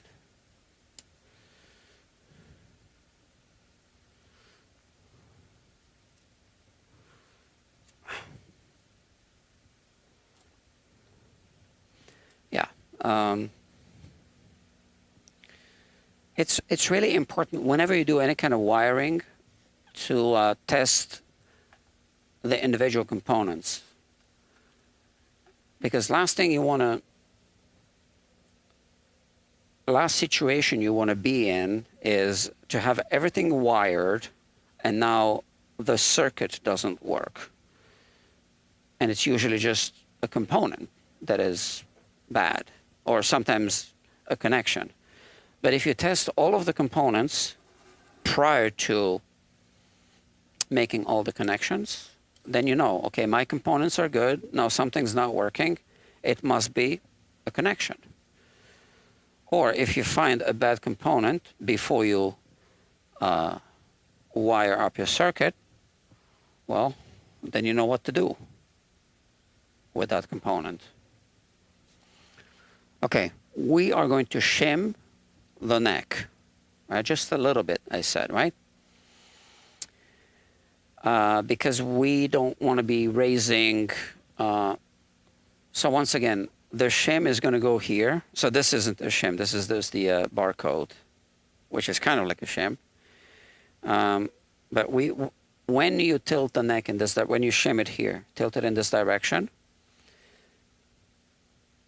the strings come closer to the neck. That means you got to raise the saddles and you got to raise the pickup. Now these pickups, the foam inserts on the pickups are, you know, kind of old.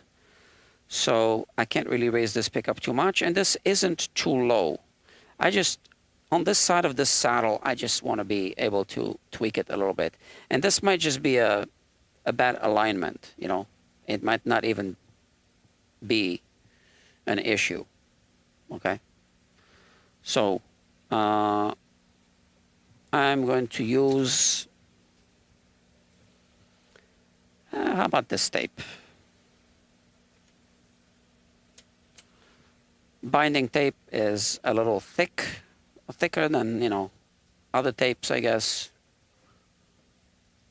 Everybody left? Yeah. The kids left.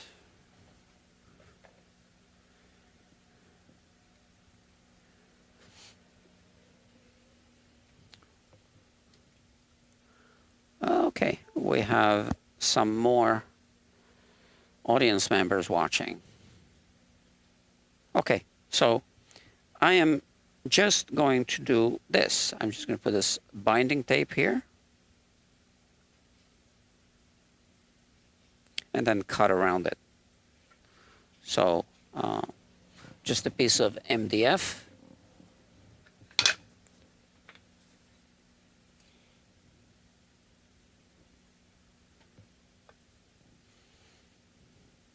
So we did a lot of work already today.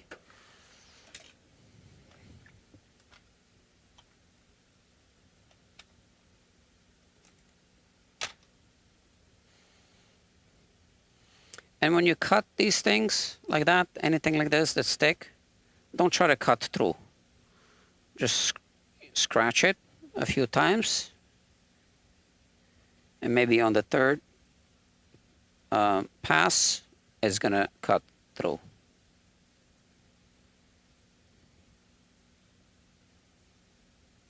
Okay, that's it.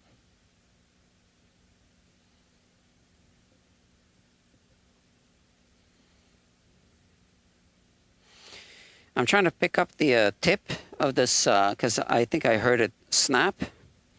I'll show you through the microscope what I mean. This is it, right? So I heard this little thing snap. Okay, so this is the risk you take when you use the number 11 X-Acto blade. So it snapped right here. And this is why I am trying to pick it up, because it's really sharp, right? I think it's here somewhere, or it was. There's something shiny here. This must be it. Okay. Oh, I can see it. Yeah. Okay.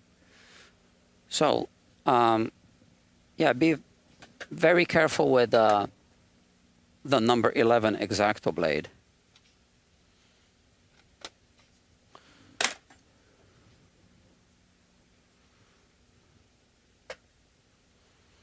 Okay, so it's a bit loose, right? You can see. I'm not gonna lie.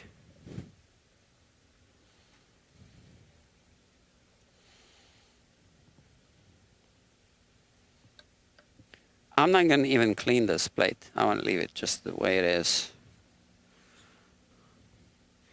And now the screws fit. Oh, where's my switcher?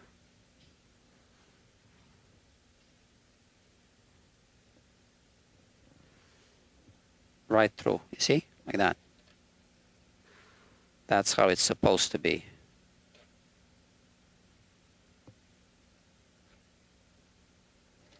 Okay, and it would be a mistake to just start turning clockwise. So what you want to do is we want to push down just a little bit, and go counterclockwise. Now, did you see it sink? Okay, so this one was very close to the threaded portion inside of the hole. And let's see on this one. Same thing, but okay, let me just turn it. Okay, now it clicked.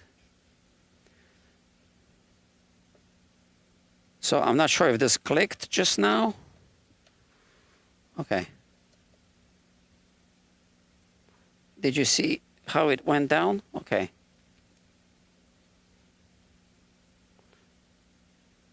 Click, okay? And now it's catching the same internal threads so that you don't keep cutting new threads every time you remove the neck. New threads into the wood. Because then eventually you need to do a repair job. I mean, eventually you need to do a repair job on anything, right? But, you know. So now, just a little tighter by hand.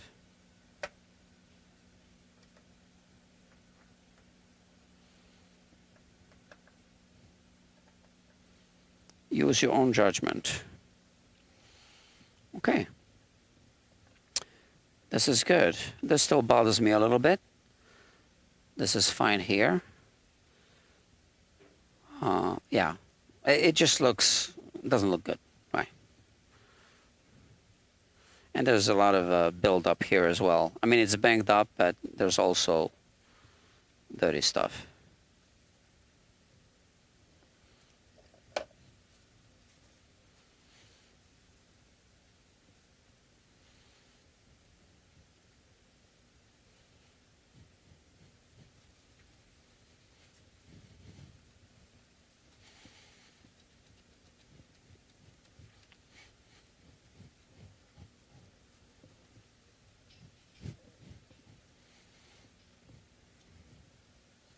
This is the customer's favorite bass. That's my understanding.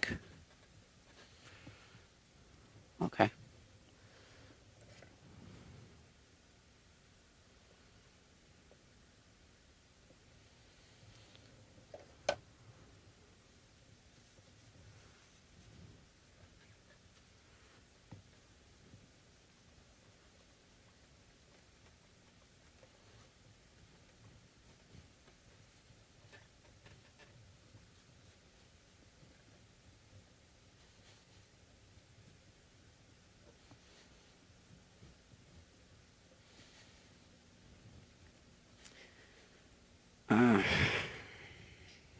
I was not even gonna, I didn't know if I was gonna come in today. To be honest, I was dealing with something completely unrelated to guitars. First part of the day, after Steve Cassidy's meeting. Plumbing thing.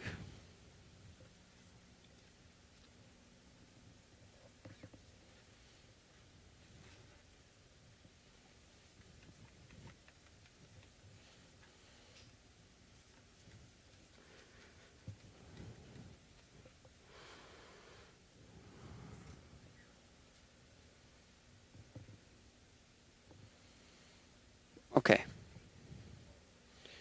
We're good. So now, thanks to this little cutout, which they don't always do, we can adjust the truss rod from here without removing the neck every time, having to remove the neck every time. So now I want to quickly project the fretboard onto the saddles. Yeah, so they're gonna need to be raised a bit. I'm just estimating. I should have checked this before. I'm gonna remove that shim. Stupid. Sorry about that.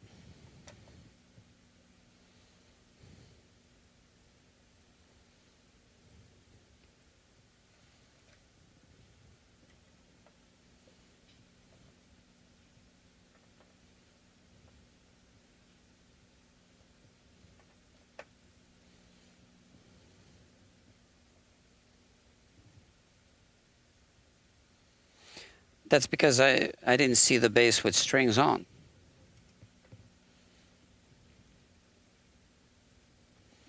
So I assumed that the positions of those saddles were, you know, close to what the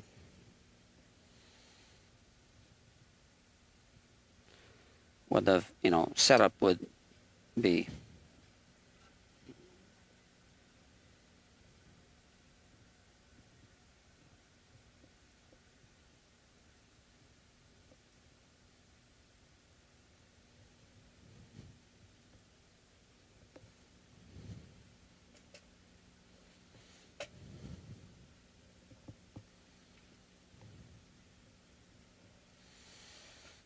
Okay.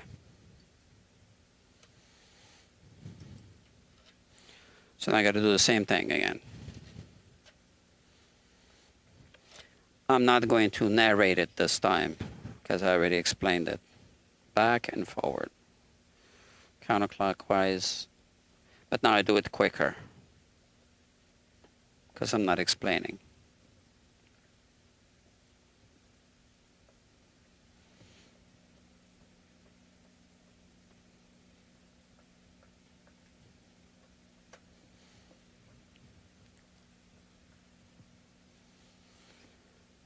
Okay, we're ready to put the sacrificial strings on, and I don't want to stay up too late. I have a something to do in the morning.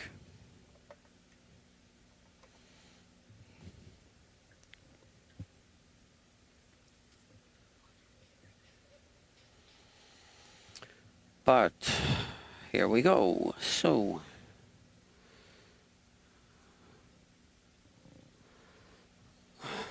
we have, so these are the sacrificial strings. So I still have to put the string tree. I'll do this, yeah. We do want to tighten this a little bit. All right, it's going to have to be tightened anyway.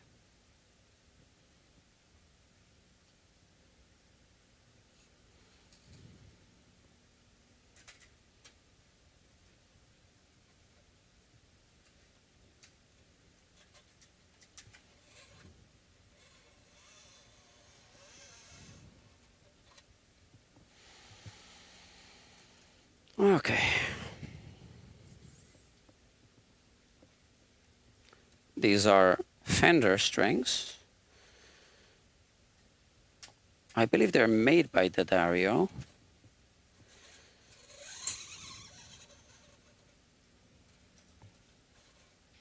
I don't think that's a secret.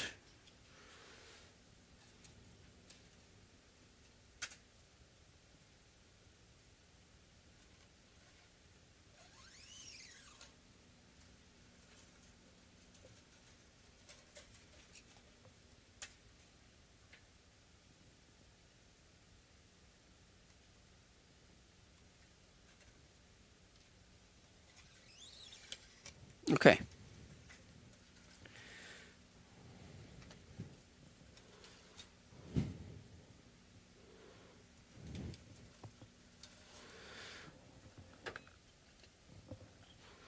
We're getting there. I want to put some tools away.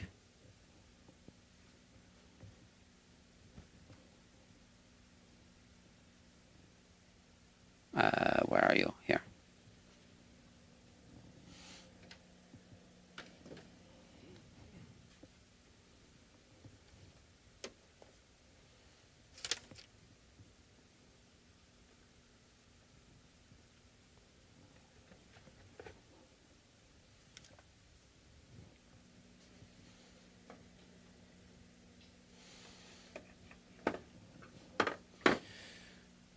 Okay.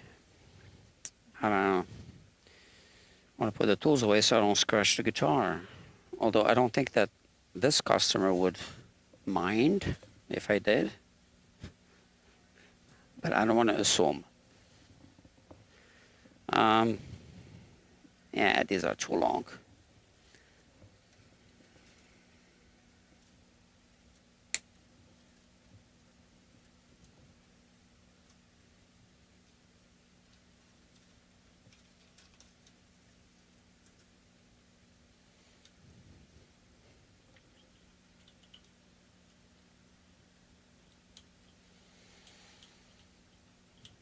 I'm not sure if I'm going to change the nut or not, but we'll soon find out. Yeah, I just put the screwdriver away, but I do need to put the string tree here.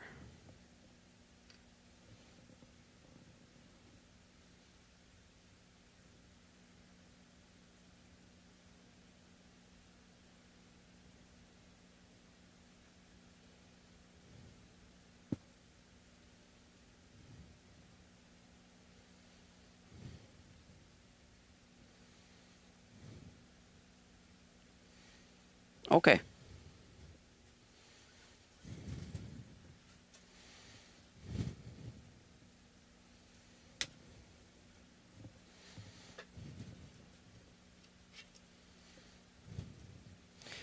I'm not being real picky about how I put them on. These are just the sacrificial strings. As you can tell, these tuning posts are low, so we do need to take that into account.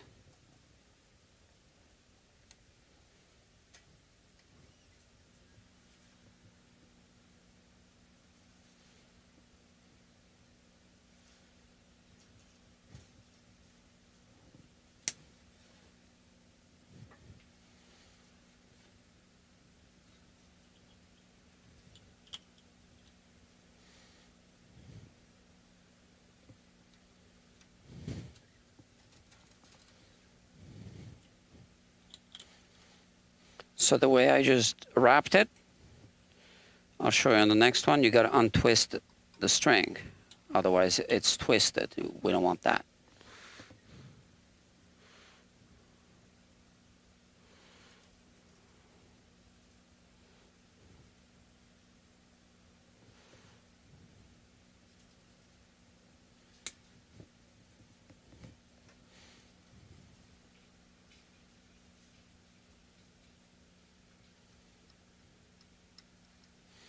So I did this, and then I went around like this. But now that twists the string. So if you do that, you got to hold the string and untwist it. And then finish off.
It's getting some relief.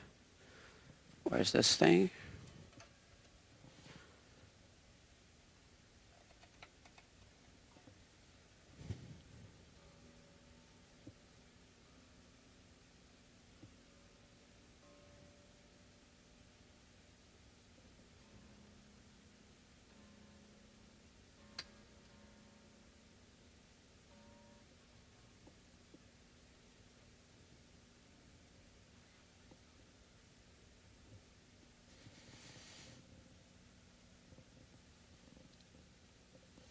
It's too much relief, right? So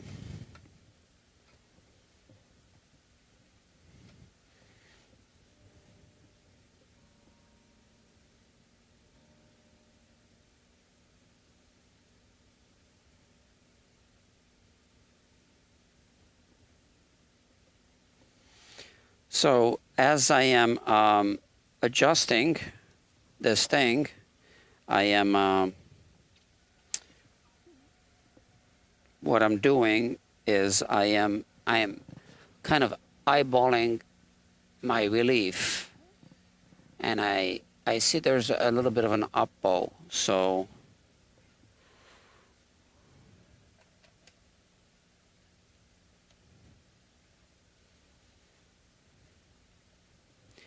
it's pretty tight.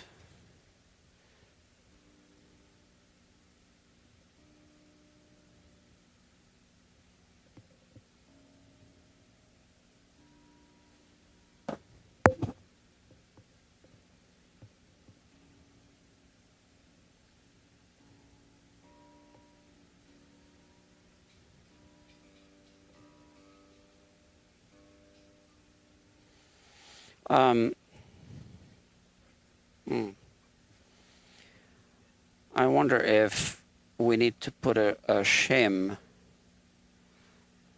I know this is twist. This is adding relief to the neck, but yeah, let me measure the relief. So we are going to let this bass settle overnight with these strings on. Okay. The nut isn't too low. Yeah, what I was going to do is measure our relief.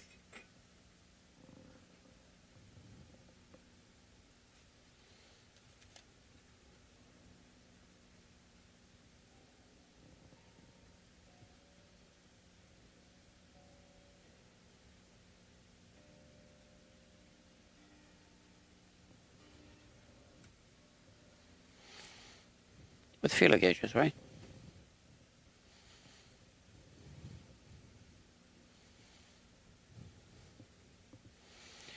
So I put the neck rest next to the body, and let's see. Sometimes the ice play tricks on me, so I want to take a measurement. No tricks this time.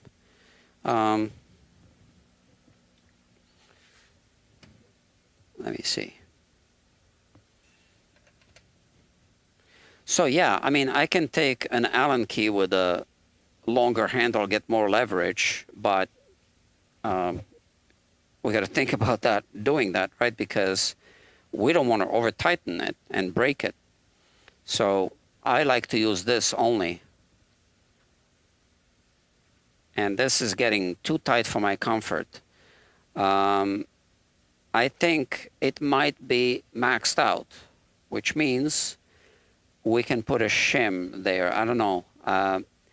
We definitely need to let it sit overnight.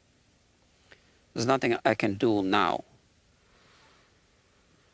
to resolve this. I mean, I do have some shims. So I make these in my fabrication shop in different sizes.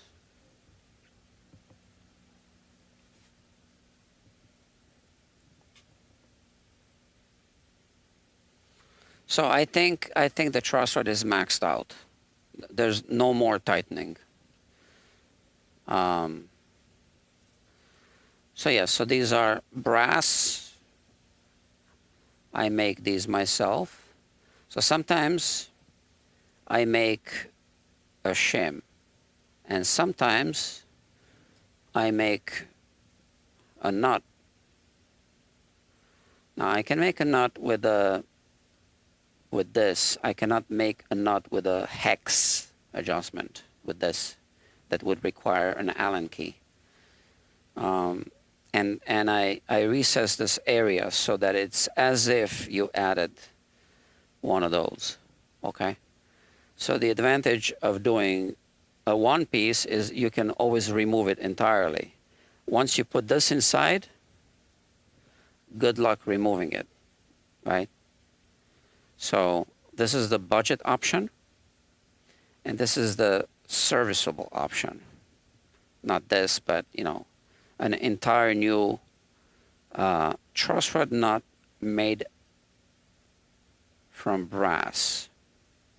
Now the one that's inside is already shorter, and I wonder why it's a short piece. I wonder if there's already a shim there and somebody used a short one. I don't know. I'm gonna have to talk to the customer. So definitely there is nothing left to be done tonight except maybe clean the pick guard a little bit. But this bass needs to sit overnight with the strings at full tension so we see what the neck does. And then we'll know more in a couple of days. I mean, I'll look at it tomorrow. Maybe. I will. Maybe.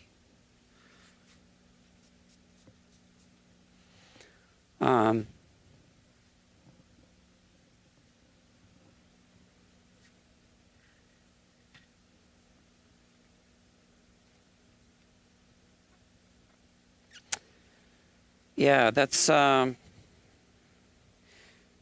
look, everything is repairable, right? But a truss rod rescue operation, there's a few options there. That's not something we want to be doing.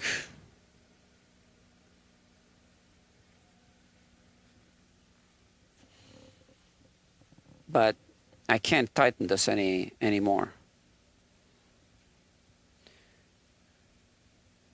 I know what a truss rod is supposed to feel like. I do this every day. And this is already tight as much as it's ever going to be.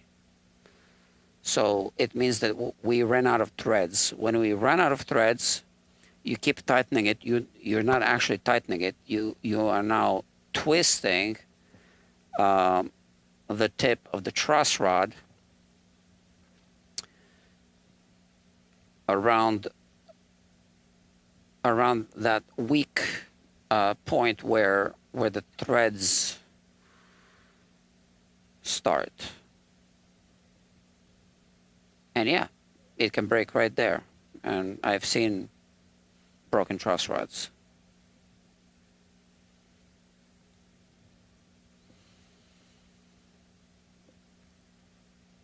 So we'll see.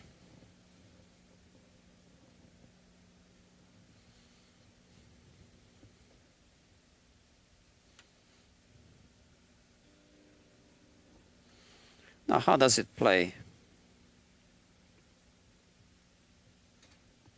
It's not going to play well because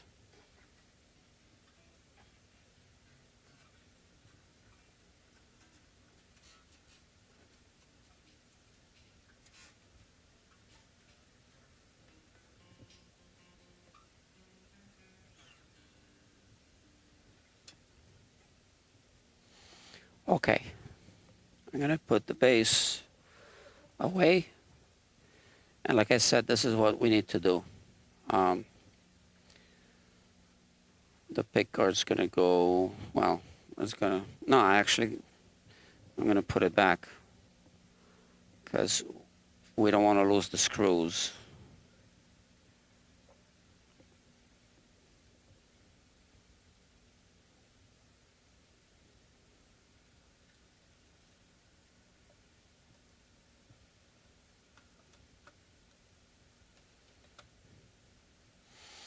Yeah, you never know with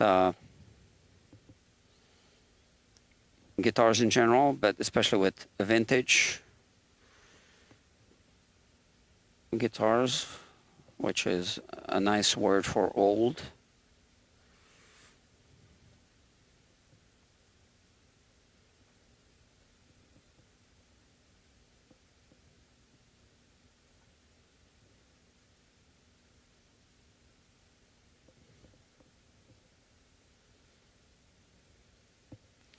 Something's wrong. I missed one screw. This one goes here.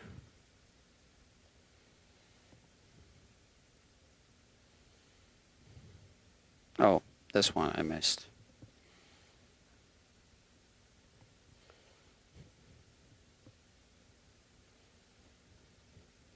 I'm not tightening them. I'm just placing them there. This is going to go here. They all look the same amount of rust.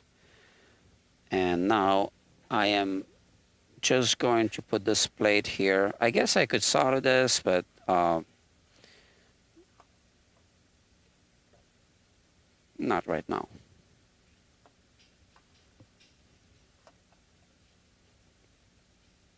Okay.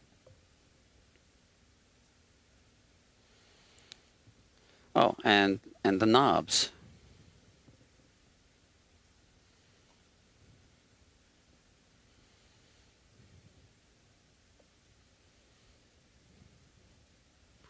So nothing is connected.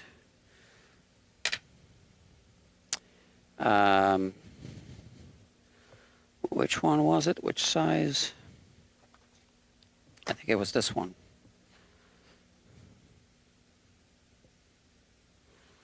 Yeah.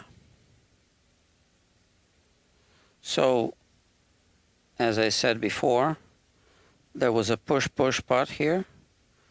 So this knob now doesn't work. We can convert it into a, we can cut this off and epoxy it on or something. I'll talk to the customer. Maybe he just wants to change the knobs. I don't know. I'm not orienting them correctly now. We'll do this later. Right now, I just want to put it in the case, sleep on it. Yeah, my feeling is that it needs either a shim or, like I said, I can make a truss rod nut. Now this I'm going to put in a bag. I got to find a little bag, Ziploc. Yeah, I have one. So yeah, well, I think you're still watching. I'm talking to the customer now. So this is where it's at. Like I said, the budget option is to put a shim, but it's not easily serviceable. Once the shim goes in, you can't remove it. So the, I mean, you can. It's just procedures, right? I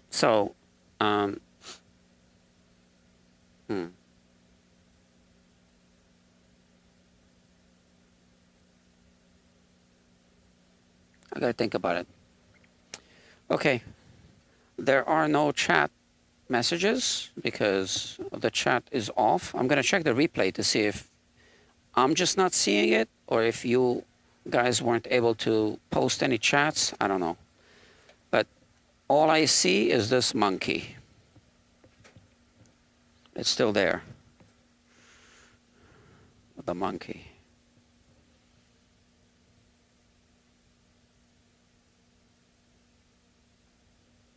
Come on.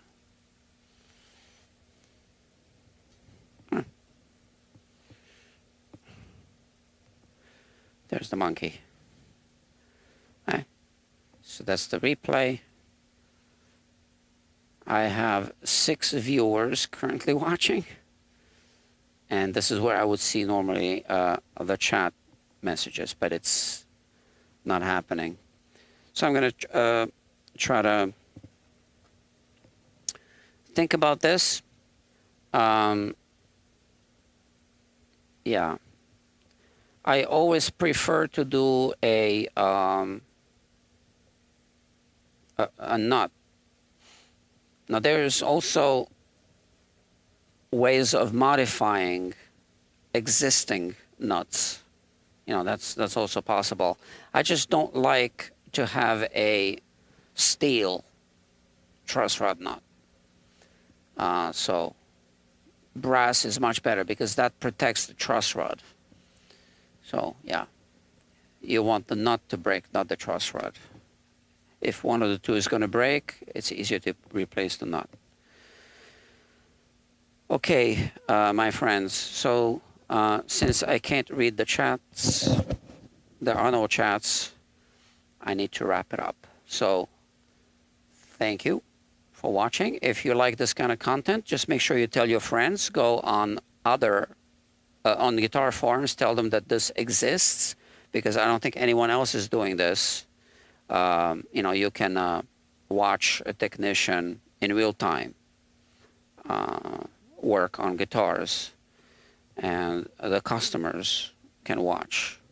So, so I think this is interesting for guitar players, that this even exists. So those are real projects, real guitars that belong to real people that are on this bench. All right, so tell your friends, and I'll see you soon. Thank you.